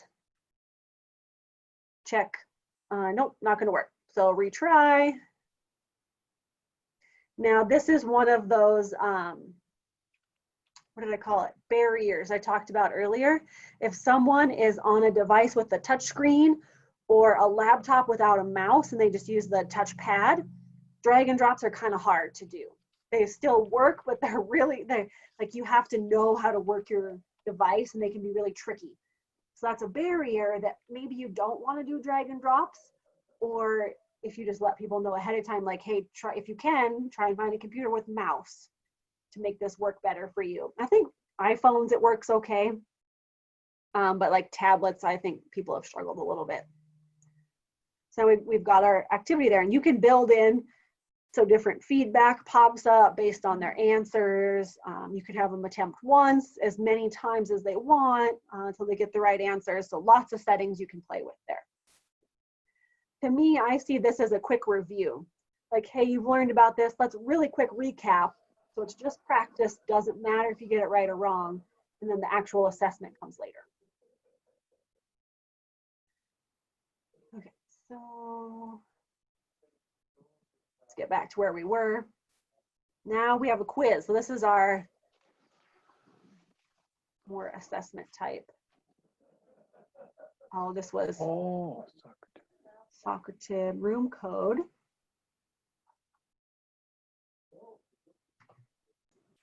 And that might not work. Let's see. Ta-da! I'm surprised. Oh, you put your real name on there? Yeah, why not? I'm gonna get an alert like someone took your quiz. I'll be like, what? Yeah. Okay, so now we're gonna build this as a quiz, a Moodle quiz, because I'm gonna say we want people to get. There's 7 questions, so we're gonna say 6 out of 7. So I want to point something out too, Jess, that is really important to consider with a learning management system. If you think about a student trying to navigate all these different tools, at least with Moodle, you're able to do all of these things that could be done in other tools, and it looks like they're and a lot of times they are, but they're remaining in the same system. So it helps with navigating and such. Yep, they don't have to learn how to use Socrative and Quizlet and whatever the other ones are. It's just all in Moodle. Right. And it's all in one spot. They don't have to open new tabs, new windows. It keeps them in one place, and you get all the data and all the grades. Yep. Which is cool. Not that you don't get it in the other places, but then it centralizes it for you also. So add an activity, and we are looking for quiz. Now you'd think, since this is an alphabetical order, that I could find things, but on our site, our picker is different and they're in different order. And so I like keep looking where they should be on my list, on my site. I'm not, oh. So the differences between sites that you just have to get used to.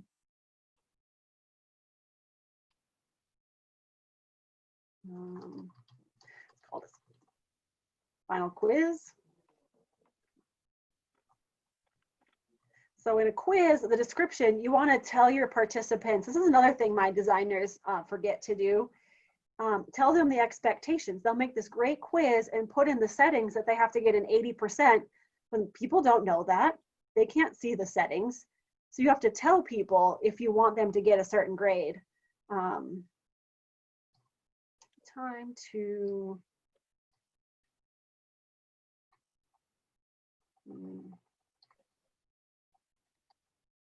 wow.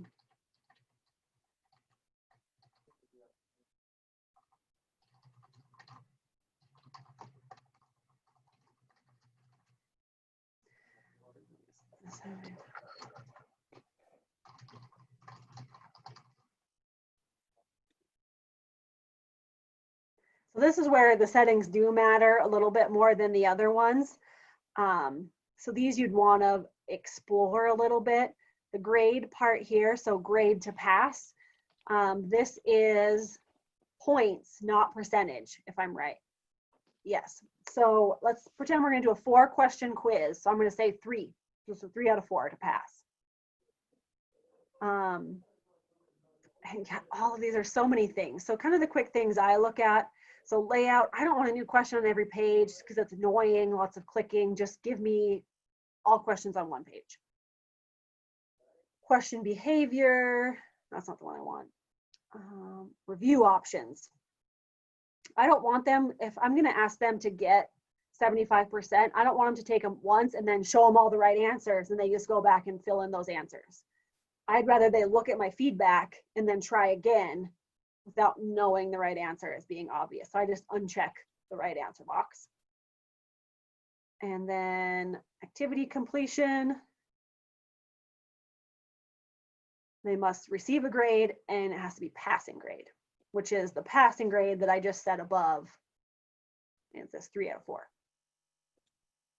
So now I can actually build my quiz. So I do save and display, which is different. A lot of other activities, you just build it right there. But this one, you have to hit save and display before you can add your questions. I edit quiz. So I'm going to add new question. And this was a true false over here. So there's lots of question types. Some of them are very complicated. Some of them are very simple. So thank goodness Carly has a true false here for us, because that's a nice easy one.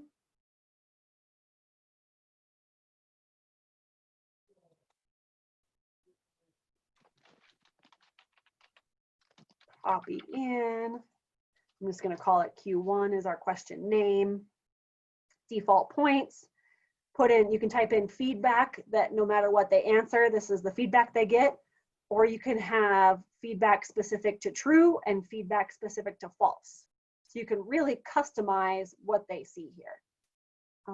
What's the best way to prevent yourself from getting a virus is to open every attachment in every email you receive. False. So I'm not going to type in feedback. I'm just going to type in some fake feedback and just hit save changes. You knew the answer to that one, Jess. Good job.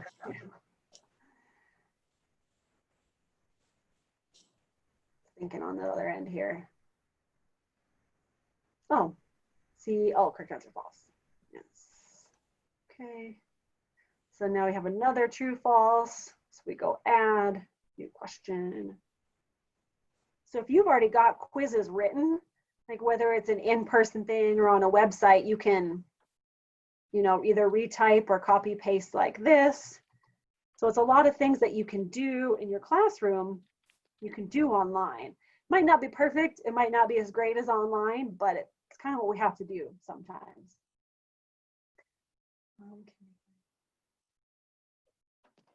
Is this true? It's true. Again, I'm just gonna, this one I'm just gonna do general feedback. Just fill that in. Changes.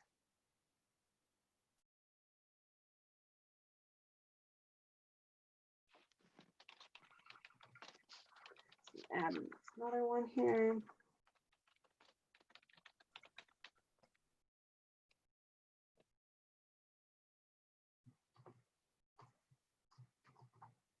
Oops, 3.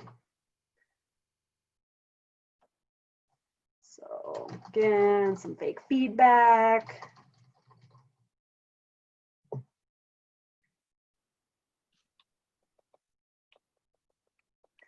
We have multiple choice. I'm going to pretend like this one's multiple choice, just so we can see a different question type.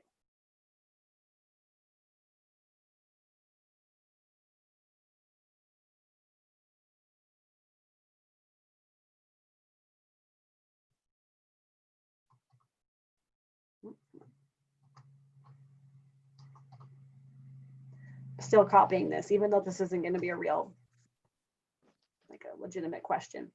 So now instead of just picking true or false, now you have your choices down here. So I'm going to say, just putting in iPad, phone. And now under each option, you have to give it a grade.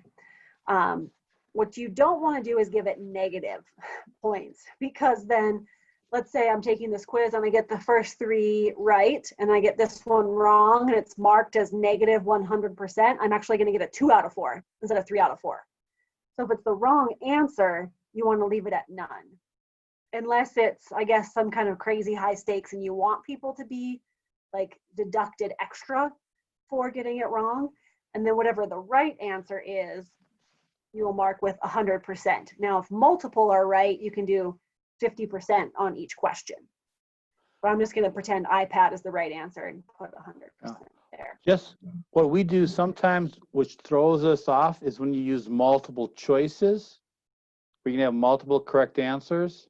Then we'll go, you know, if there's 4 answers and there's 3 are correct, we'll go 33, 33, 33. Then if they pick the wrong one, then we'll do the negative. Otherwise, kids figure out you just mark everything. And then it gives you, and that's the only reason we use the negatives. But we've really never figured out mathematically what's the best way. Do we take off 100% if they pick? You know, so it's a balance, but they can never go below that 0 or whatever point. At least we haven't seen it happen. Gotcha. That's how we do that. Okay. Or use that. Yeah, that's a good point. I just avoid it, but Yeah. ours, I mean, ours aren't high stakes. Like ours is professional development, so it's just kind of review, and then you can type feedback on each option. So based on what they pick, you can give them specific feedback. So this is really great at addressing misconceptions. Like if iPad is the right answer, but kids all the time pick cell phone, that's kind of close, but not the right answer, you can really specifically address why that isn't with the feedback for that one. And save changes. So now we've got our quiz built. 4.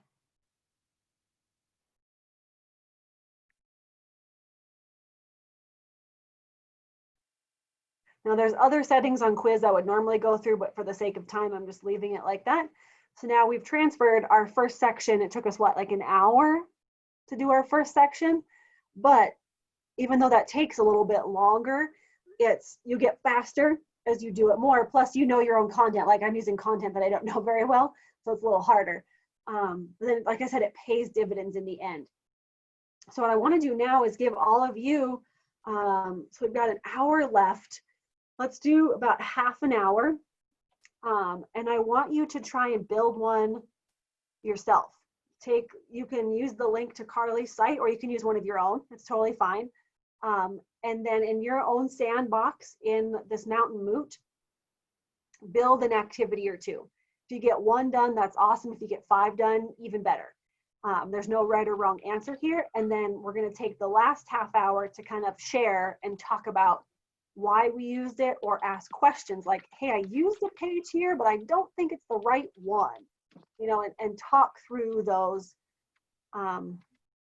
reasonings why you used it. So kind of.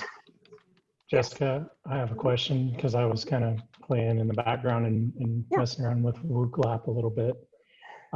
When you were building yours, did you, it looked like you get the shareable link after you type in your first one, but then I was having a tough time getting back into edit mine.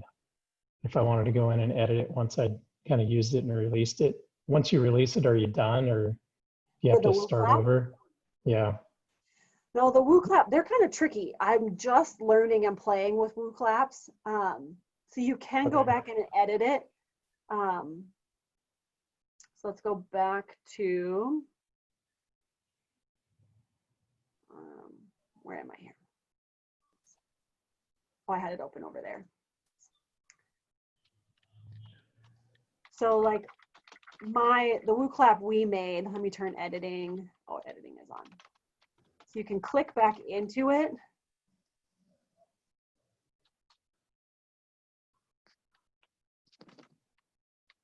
Slowly coming here. And the presentation I actually built in PowerPoint and then loaded in because I didn't really like WooClap slides. Like I couldn't really figure those out. And then I can edit, like, and add the questions and edit those. So this is what it looks like from the editing version on my end. So the PowerPoint's over here, and then the questions are there. Does that help answer your question, or are you still stuck? Yeah, mine, I go down to my WooClap activity in my sandbox, and I'm clicking on the activity, and then it takes me into it like I'm participating in it. Oh, It yeah, let me get redirects everyone me. started real quick, and then I'm going to have you share your slide or share your screen so I can see. Yeah, that sounds great. So everyone in your own, like in Moodle, so not on our Zoom meeting, at the very top under my sessions, you should have one that's called Your Name Sandbox Course. So that's where I want you to go and try and build something in Moodle, right?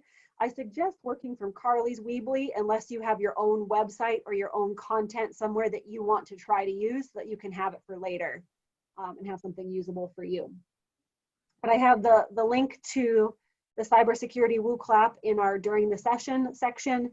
The tool guide is there, but we will circle back at 3:30 to share. So be ready to share something you've built. It's okay. It's not perfect because we are all just learning. Maggie, you can do it on your phone. It'll be a little bit harder, but it is doable there if you're willing to try. And then at any time, you guys can just jump in and ask questions. So like we're going to share Ryan's screen in a minute and I can help answer his question. Yeah, does that sound good? Any questions before we get started? I have one. Yeah. I'm sorry about that. My phone cut out, and so I was trying to figure out how to get back on. So I probably missed the last 3 or 4 minutes. Oh, gotcha. I think it was just us wrapping up the quiz and building that, Okay. that quiz in my sandbox. You didn't miss a ton. Okay. So what do we have to do with the WooClap? Oh, so WooClap, you don't have to use WooClap. Ryan just had a question about that. So what we'll use the next half hour for is in our session in the course, I have a link to the cybersecurity Weebly. I'm getting my W's confused. And I want you to pick a module, so a page, and in your own Moodle sandbox, try and build it. Try and build a Moodle equivalent of what's in the Weebly, kind of like we've been demonstrating. And you can build 1, you can 2, 3, 4, how many ever you are comfortable with or have time for.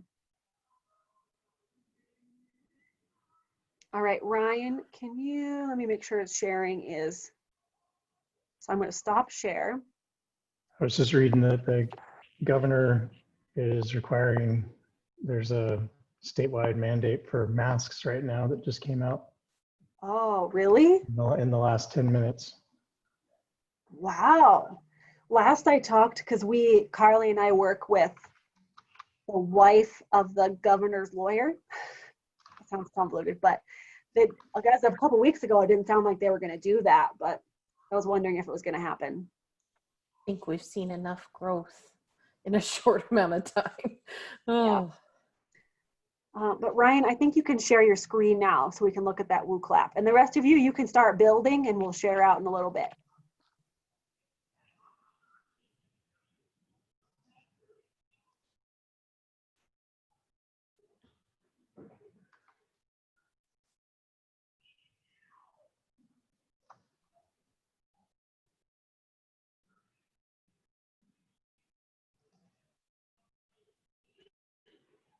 So I think, yeah, you just want to click right on it. Yeah, that's what I was doing before, and this is what it was doing to me. It was like redirecting me into it. It's like it wants to pop up for a second, and then it just You're like me, you have way too many tabs open.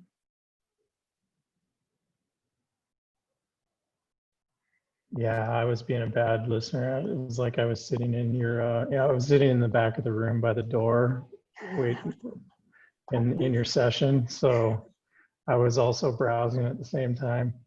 Gotcha. Yeah, is it just not loading? Did it do this before? Or would it load for you? No, this is new, but see if it goes this time. It might have something to do with the fact that I'm sharing bandwidth with two kids that are in their rooms doing other things. Yep.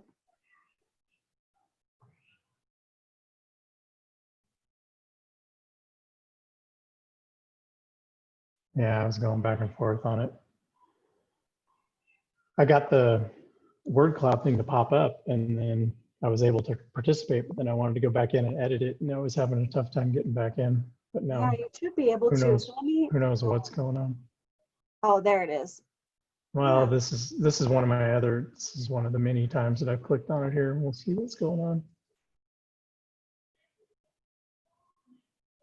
Clear some things up because that was the, you know, this is my participant stuff.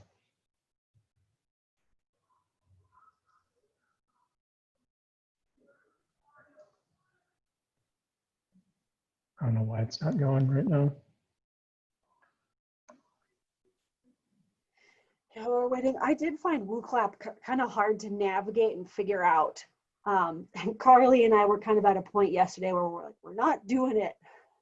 Yeah, well, I really wanted to do it after watching Ryan do it the other day. So I kind of wanted to play it. That was my excuse for, you know, trying to get in here and try a couple of things out when you mentioned it right at the beginning too. Yeah, I mean, it has a lot of potential to be really cool. I just kind of get nervous on our side of another tool to have to teach our teachers Right. and to troubleshoot. Plus, it's better for synchronous sessions. Like it's not, I don't think it's meant for asynchronous, and most of ours is asynchronous. Yeah, I was just trying to get in here to just figure out there's no, it just kept popping me back into the participant side, even though I was. So down below, can you hit exit? That's along the bottom.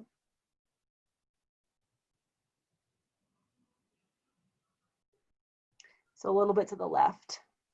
Oh, not quite that far. I see. Oh, there we go. There. So now you can edit again from there. Oh, you're okay. Exit that and it goes back to the editing screen. Mm-hmm. Okay. And what I found too is if you test it yourself, like you did, and you launch it and you like pretend to answer some questions, it saves those. So the next time you launch it, your fake answers are still there. Sure. You gotta Yeah. reset it when you want to use it for real. So you're Okay. Well, that I was missing that exit. It wasn't in an intuitive place, so I figured I'd just ask you since I figured you were probably just learning it in the last 48 hours too. So. Yes. Yes, indeed. Awesome. Okay. Well, I can definitely do that. I'm going to get in and probably try to have at least one or two on my sessions for tomorrow. So. Okay. Yeah. All right. So you can, yep, good, unscared. Yeah, so everybody else just building for another 20 minutes or so, but if you have questions, please chime in and ask either chat or video, and I'll be here to help answer those.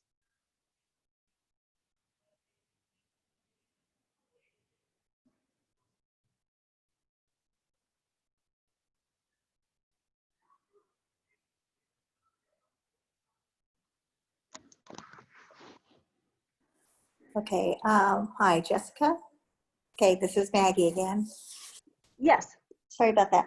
You know, I've been listening the whole time and I can catch bits and parts of it. It is like way over my head and probably way over the head for me to use that many steps with first graders.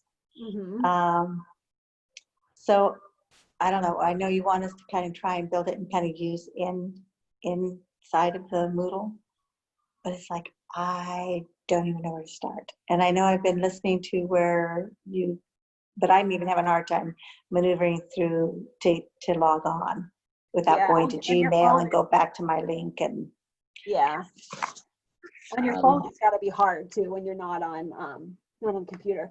So what you can do, I'll put a link in the chat if you want to watch some videos, because there's some tutorial videos you can watch. Or you could, like when it's time to share, you could show us something, like if you can get to Seesaw on your phone, something you've done on Seesaw with your kids. I could do Seesaw. I could do Seesaw easily. That part I probably could do. And I'm not quite sure, you know, and help me to understand this because Seesaw, we kind of jumped in the spring with it and really jumped in it. I think when I signed up for this, I was wondering, could you use Moodle and put your Seesaw in the Moodle? Or is it the same thing, or is it two different things? Or and then I just took a class last week, and it was all on Nearpod, and so my brain is kind of going all over the place. Yeah, I'm thinking I mean, a lot of this is going to be driven by your district's decisions too. Right. So it kind of sounds like Billings, from what I heard and what I've heard from you, is gonna, for the elementary, is probably sticking with Seesaw, I think. Yeah, I think so too. It's pretty easy and really pushed really hard for that this spring. Yeah, and I mean, could you embed some of it in Moodle? I think so, but I don't know if that's necessary. Like, I think it might be overkill to do it that way. Right. I would ask Tracy Piltz, because she knows Moodle and she knows Seesaw in your district. So she would be able to direct you with a better answer to that. Okay, because I think, you know, I like the Seesaw really well for all of the activities and the tutorials, because I can embed things in it. The only thing that was kind of difficult for me was assessment. I couldn't assess really well on Seesaw. And so that's what I was thinking, you know, I like how you do the assessment, but it's just really complicated, and Seesaw was complicated enough. Yeah. I think Tracy might be presenting on Seesaw tomorrow. You could ask her during that presentation, or you probably have her email. You can just email her too. Okay. Okay. So So then I I'll don't just have a kind of great answer for you there. No, that's all right. You know, I kind of knew that this was going to be new, and like I said, I'm just kind of exploring, trying to my repertoire of platforms, because it is all new.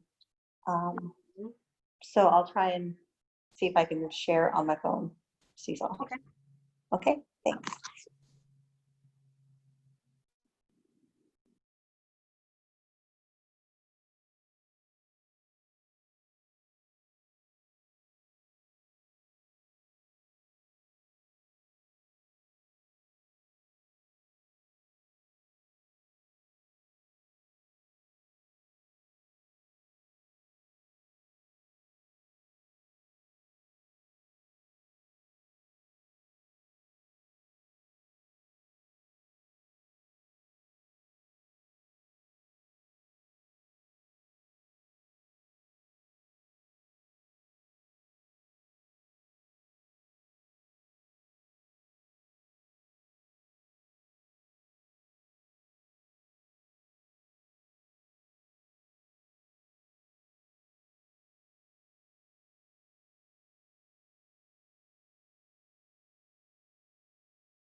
about 10 more minutes, and then we'll share something that we've built either on Moodle or on Seesaw in Maggie's case. But again, don't be afraid to pop in with questions if you have any.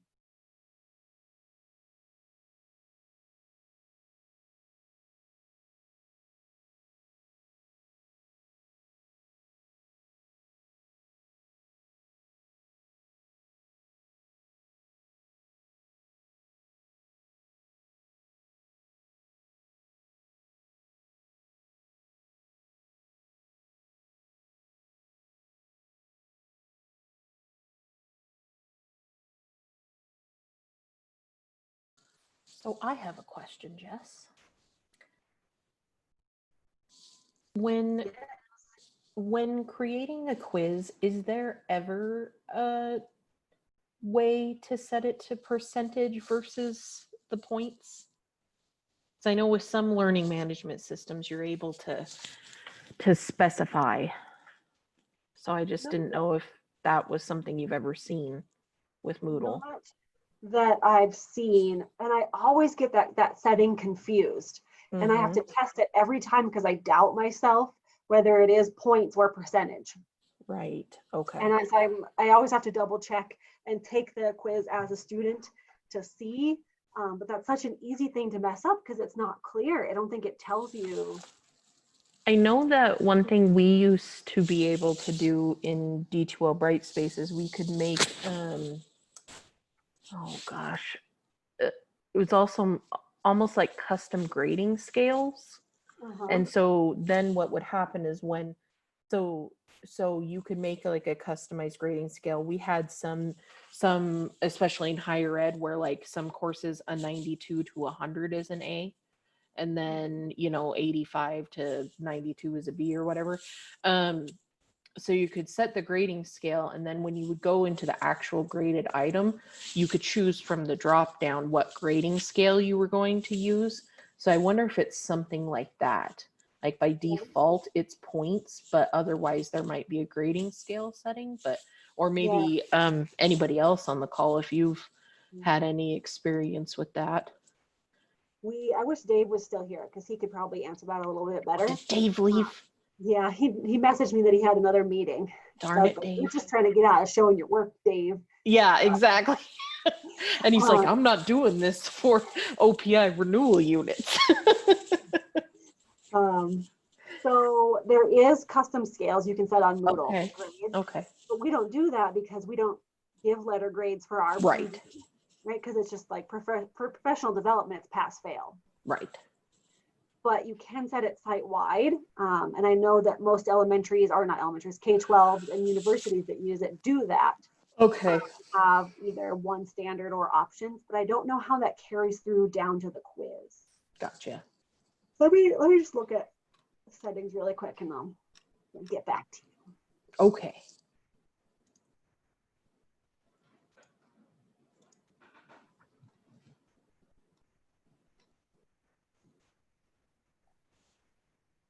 I'm going to mute myself so you can't hear me scrolling and clicking.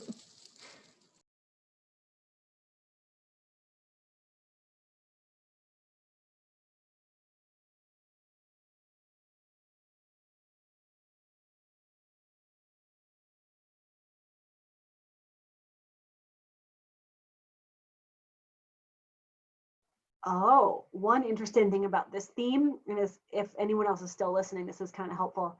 In some Moodle themes, you scroll down to the bottom of the page and there's a link to the help docs for that page.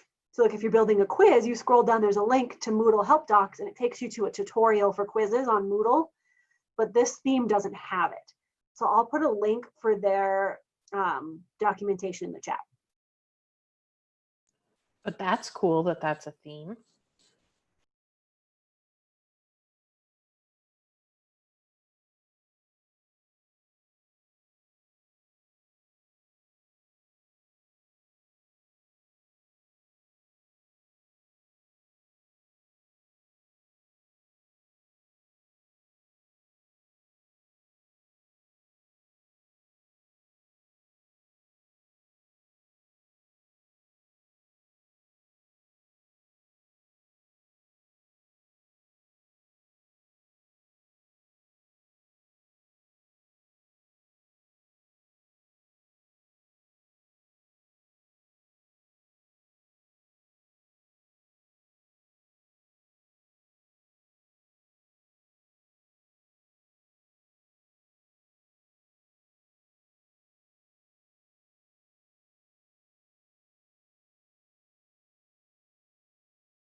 I don't see in the documentation, Carly, that that's an option to switch from percentage to points or vice versa. But I'll keep looking.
And you don't have to have an answer to my question. I was just curious. No, this is good. Good for me to practice these things.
I confirmed that it is points and not percentage. Like I originally thought, I just doubted myself. So just make sure. That would bug me, I'm not gonna lie.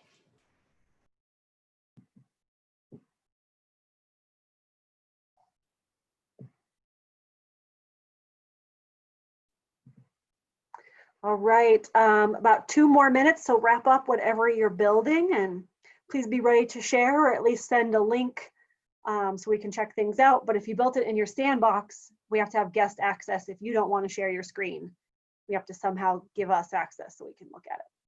But still got a minute and a half or so, and then we'll start sharing.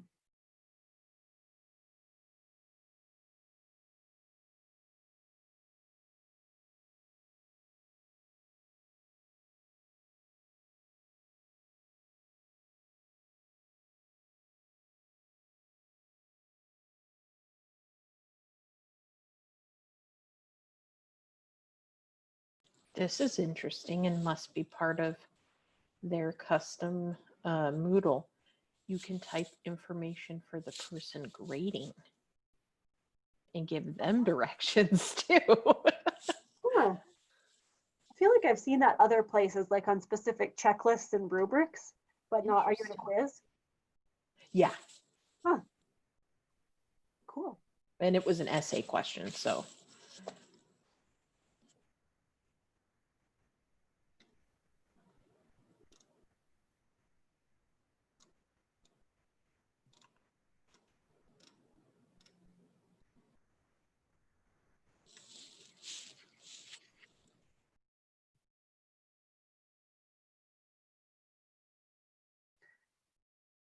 All right. Who would like to be brave and share first? Moo Bucks, whoever wants to share first. I'll go ahead, and only because I didn't use the Moodle thing and I'm more familiar with Seesaw, but I will explore more in Moodle, I promise. Okay, I'm not worried. Meg. And so how would I get to share my screen here? I'm Do not- you have to do that, or? No, you can. I'm not very familiar with doing it on your phone, but there should be a green button somewhere that says share my screen. Oh, there it is, share content. Okay, screen. All right, and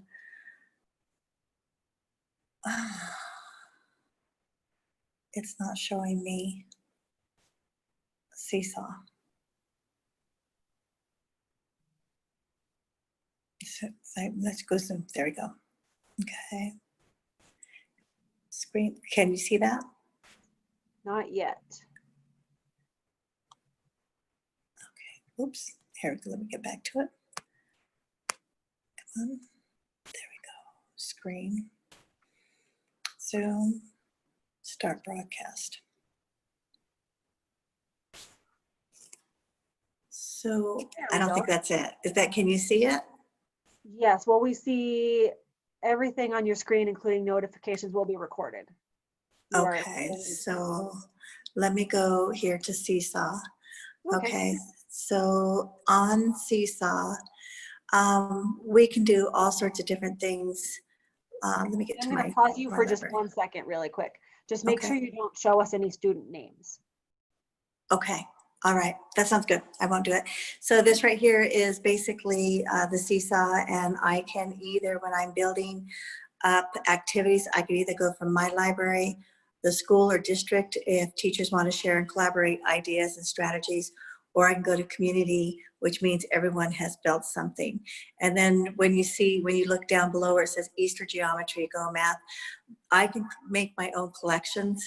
And then as I'm either building activities or gathering activities, I can put them in folders. So when I'm teaching, I can easily come to that folder and see all my collection of activities. So, and then down here, you'll see that I have 186 activities not in collections. That's just because you were teaching like mad in the spring and I just didn't have it. But I could do social emotional, I can do our reading series, I can do holidays, math, or whichever I wanted. So if let's say I wanted to go into word work, I would go into word work, and then I have different activities that I already tried, that I liked, and that I wanted to keep. This is my own personal library. And if I collected on one, this is one that was, it was already built by community, and I wanted to use it. I just simply clicked on it and assign it. And then I assigned it to my first grade classes, my group. And then I would just push assign. I could also come down here where it says schedule. I want to schedule it. Let's say if I don't want to do it for a certain time, I can just put down there and it'll tell me, give me a calendar when I want to assign it and what day I want to assign it. Let's see. Those are some of the different ones. Community, they have it like right here, right now. I just noticed today that they have put on for a COVID message for kids. And it's all about a nurse explaining why we're using the face masks and how to do that. It gives also a link. So if I wanted to, I could press this question or press that button on link, and then it goes to the YouTube. One thing I do like about this that we used a lot, because YouTube, you want to make sure it's safe. We can use safeyoutube.com. No, Safe YouTube. Either way, what you do on that, it takes, and you copy the link, you put it onto the Safe YouTube link, and then it will take out all the ads and just show that one video. It won't go on and on and on and on. So for primary kids, that was really important because you didn't want to see all those other things that they could link onto. Yeah, that's huge. Yeah, that is. And then also if I wanted to go back, so if I assigned it, oh, I already did that. Let me find something that was a little bit easier. And then also up here where it says first grade, all subjects, my school and district, you could find exactly your grade level that you want. Or let's say I want to look for all of them. So then that would give me all, I could go kindergarten up through however far it goes up. So that was kind of nice. That kind of helps specify what I was looking for, skills that I was looking for. Let's see. Also, the one other thing that I really liked about this is during the spring, I could have our specialists be co-teachers with me. And so they, like our counselor was always one. Here's an example of that Safe YouTube. She just said, hey kids, watch this video. If I put it on there, there was the video that's all you see. They would watch that. And then as, I'm gonna go back to my seesaw, whoops. Then you have push the add button, and in that add button, sorry, I'll get that out. I can do a sample student, and a sample student is me, so I could model it. And she said to either take a picture or do a drawing, make a video. You could do all these different things. So let's say I wanted to do drawing, and I think she said draw a picture of, I forgot what it was, but then I have all these different tools. So it was easy to teach the kids how to use it. For some of the kids that were doing hard copies, they could take a picture and they would be able to take a picture of their work, and then they would be able to post it. If they wanted to write, they would be able to, and they could choose their colors. That was a big deal. And they could either write with their pencil. Sometimes it was too hard for my kids that had fine motor skills. So a lot of times I typed in for them, but you could move it if I was doing multiple choice, or if I was doing sorting or matching, you could just simply move it. I used a lot of colors when I was presenting, just because for my kids that needed that visual stimulus, they could, and they loved it. And then I always try to attach a little bit of art to it. So they just push the check, and then it saved through, and then it would feed through me. So I would then respond to them. I could either respond with a heart that I really liked it, or I could give them a comment, very well done, or I could ask them questions, and then it would go back to them. The nice thing about this also is I could, parents were also able to watch this as well. For my kids that were hard for, had difficulty reading, I could do a microphone, and they would be able to, the microphone, they would be able to hear my message rather than read it.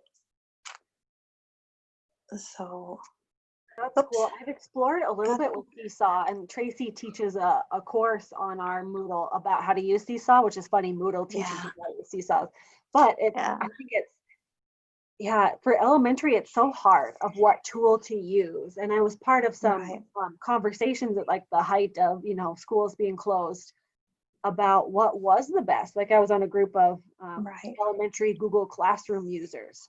Right. Google Classroom is even more simple than Moodle, but it's still like finding that right tool. And that's why I wish Dave was still on the call from Bismarck, because they use Moodle with their elementary.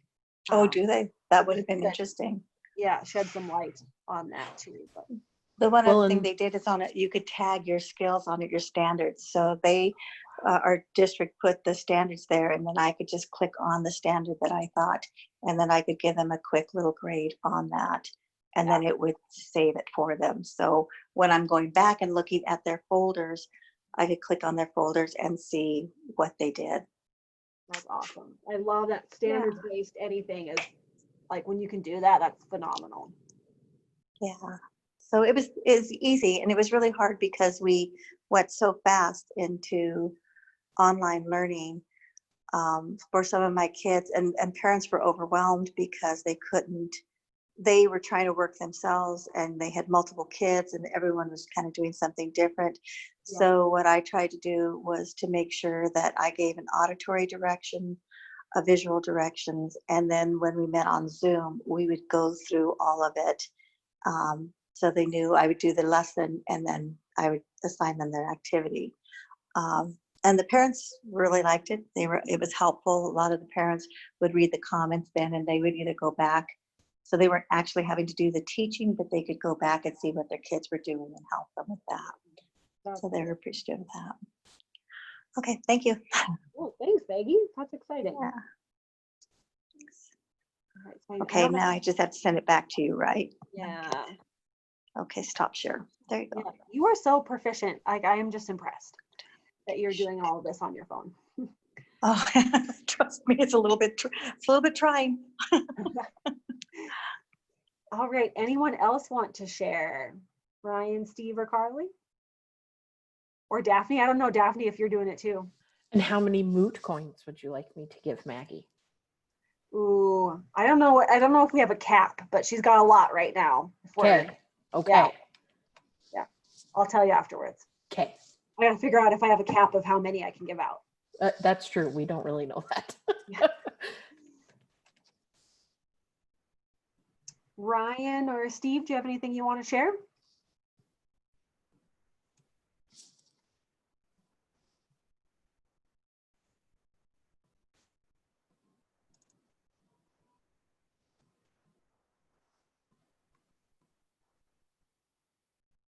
I think Steve doesn't have. Do a we mic. have to share, we create a course in the Moodle, Mountain Moodle site, or just show the things we create in a regular Moodle site? Either or. Okay, since nobody want to share, Thank you, Daphne. I can share one we are running for our professional development program. So this is our 8-week course for faculty professional development. We're trying to use as much as activities we had in the Moodle.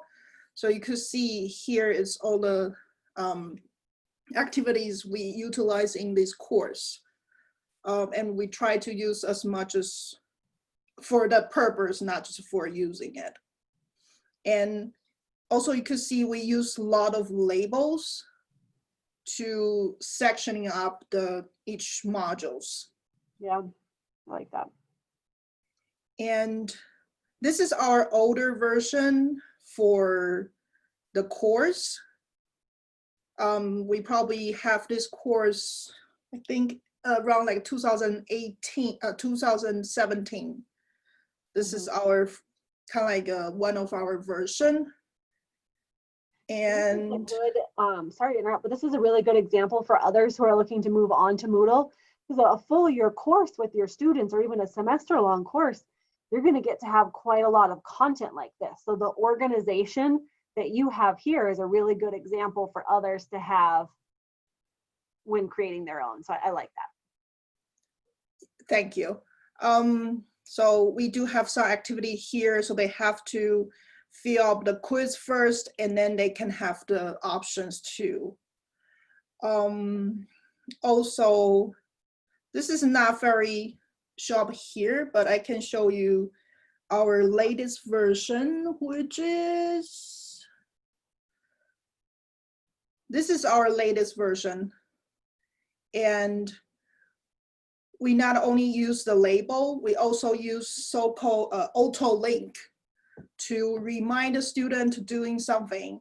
So as far as you can see, we have the syllabus and course overview on the top, the general section, but we use auto link to remind us and label to remind the student, when you get into this part, complete the Wednesday following by Wednesday. So we kind of repeat that activity again to remind them you have to finish that.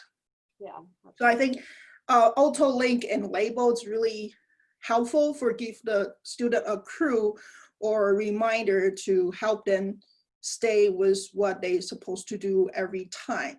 So you can see the two versions different. This version, nearest version, we're adding a time, which is complete the following by Wednesday and complete the following by Sunday. So give the student a time management thought about how can they manage their time.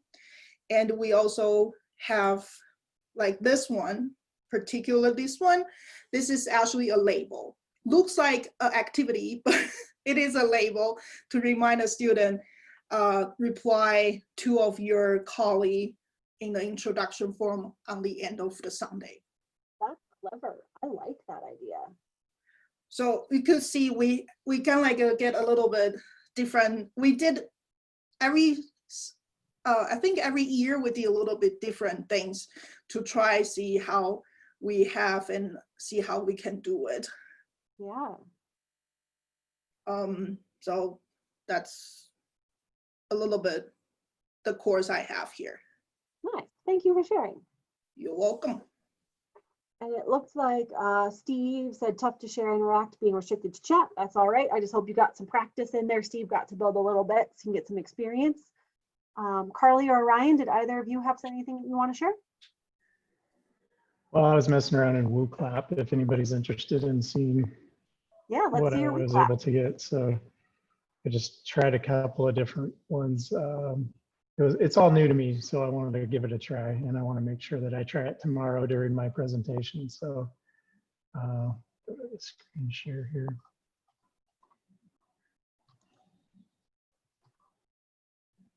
So when you go in to edit, you get the how to participate, and then you can choose from all the different kinds of questions or activities.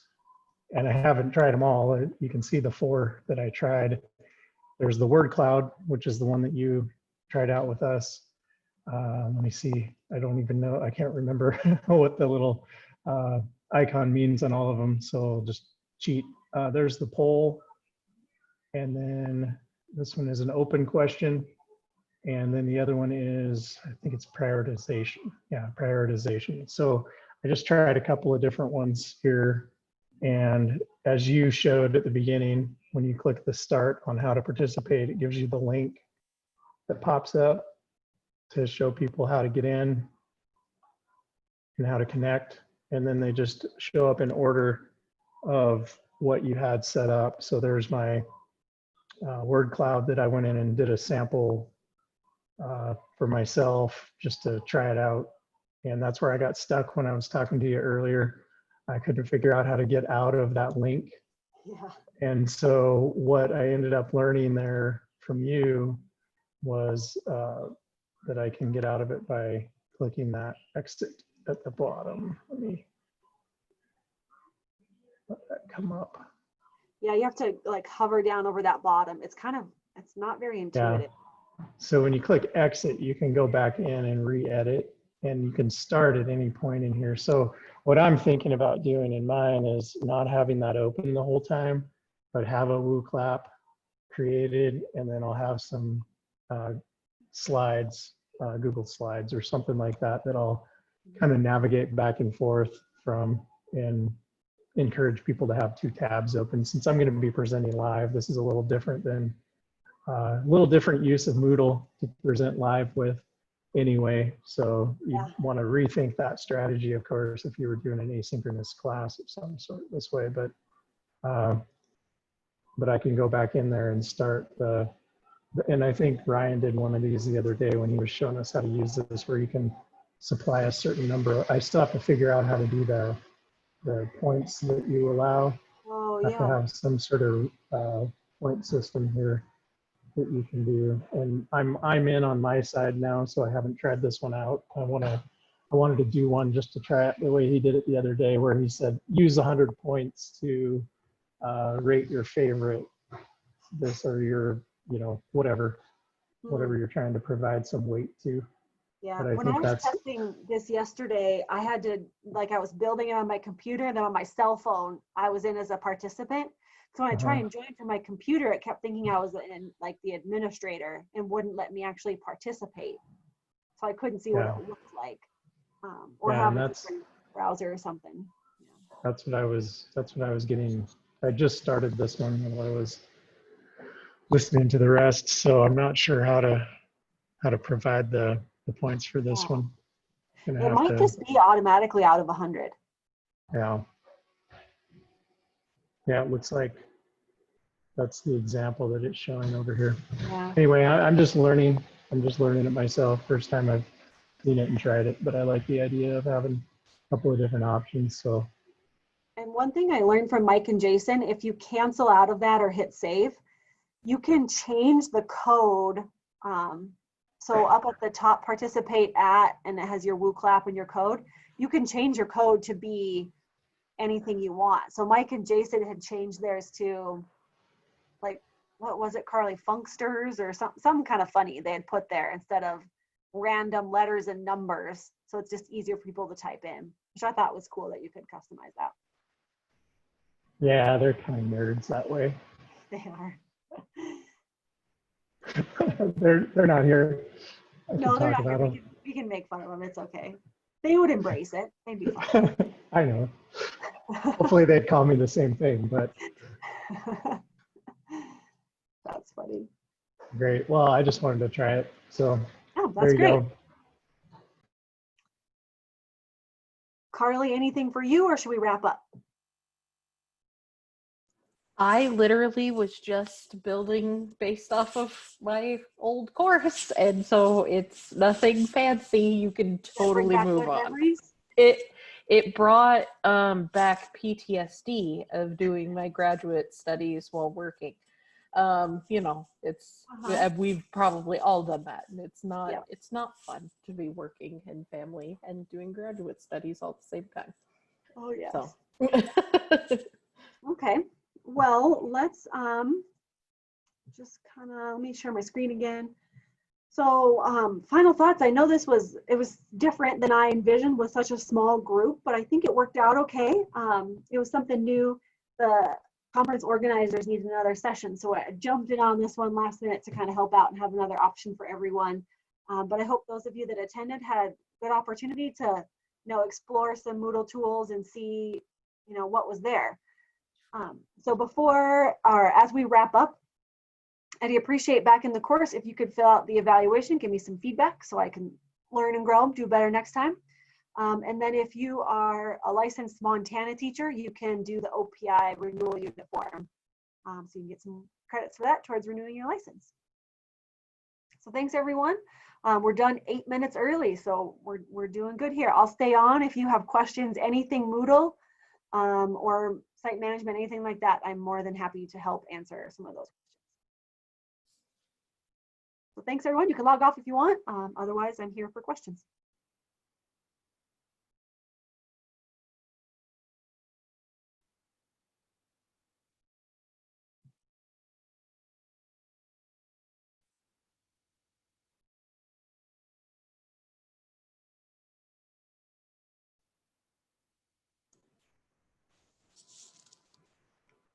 looks like it's just you, myself, and Daphne, Jess.